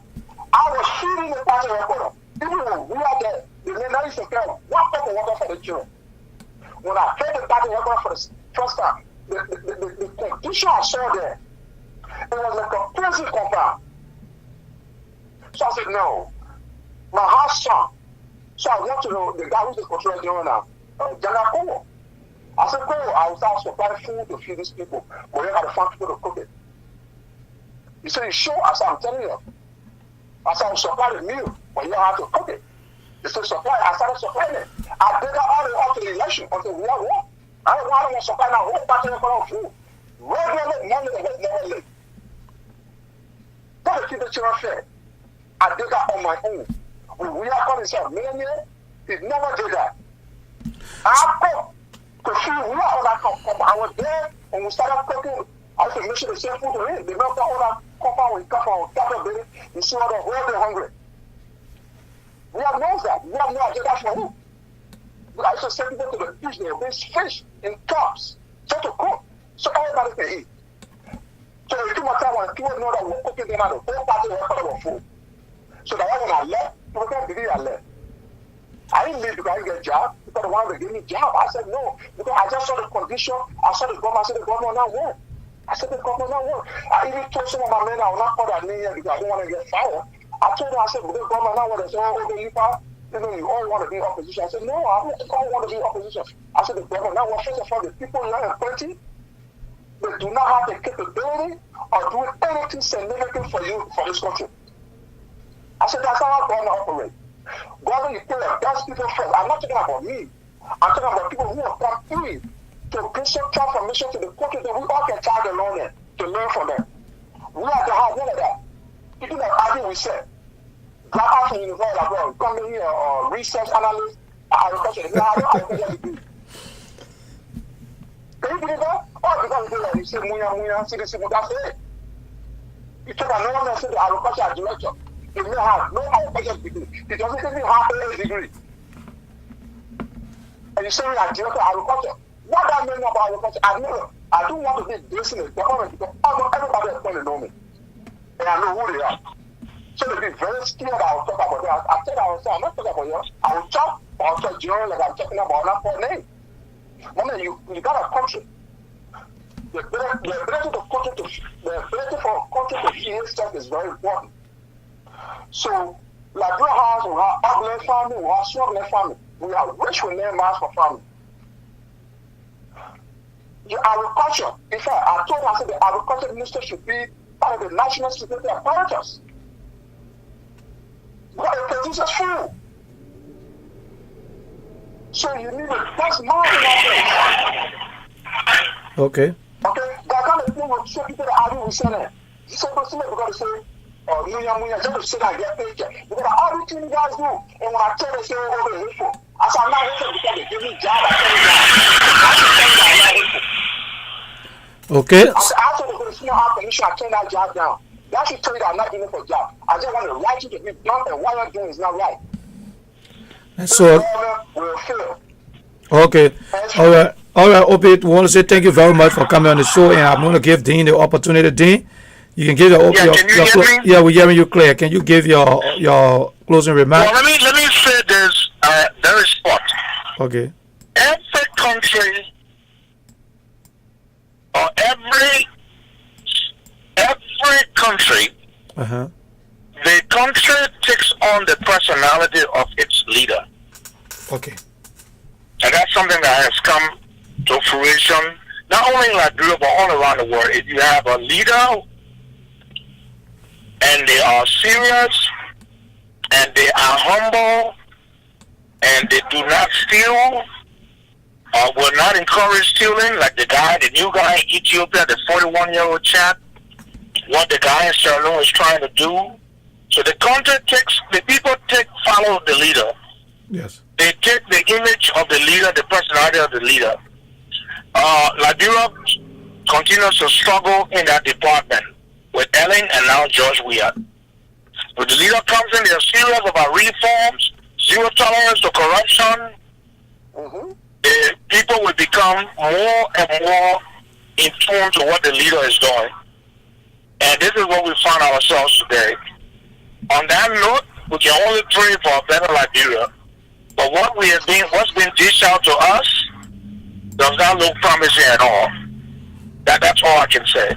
Okay, we want to say thank you to Dean and thank you to Obi for coming on the show. Obi, we want to say thank you. This shouldn't be your first time.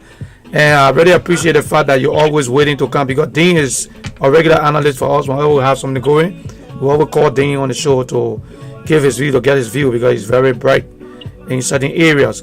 And Obi, we want to say thank you. You know, Dean worked for the government before, so he got a good insight on the happiness in the country.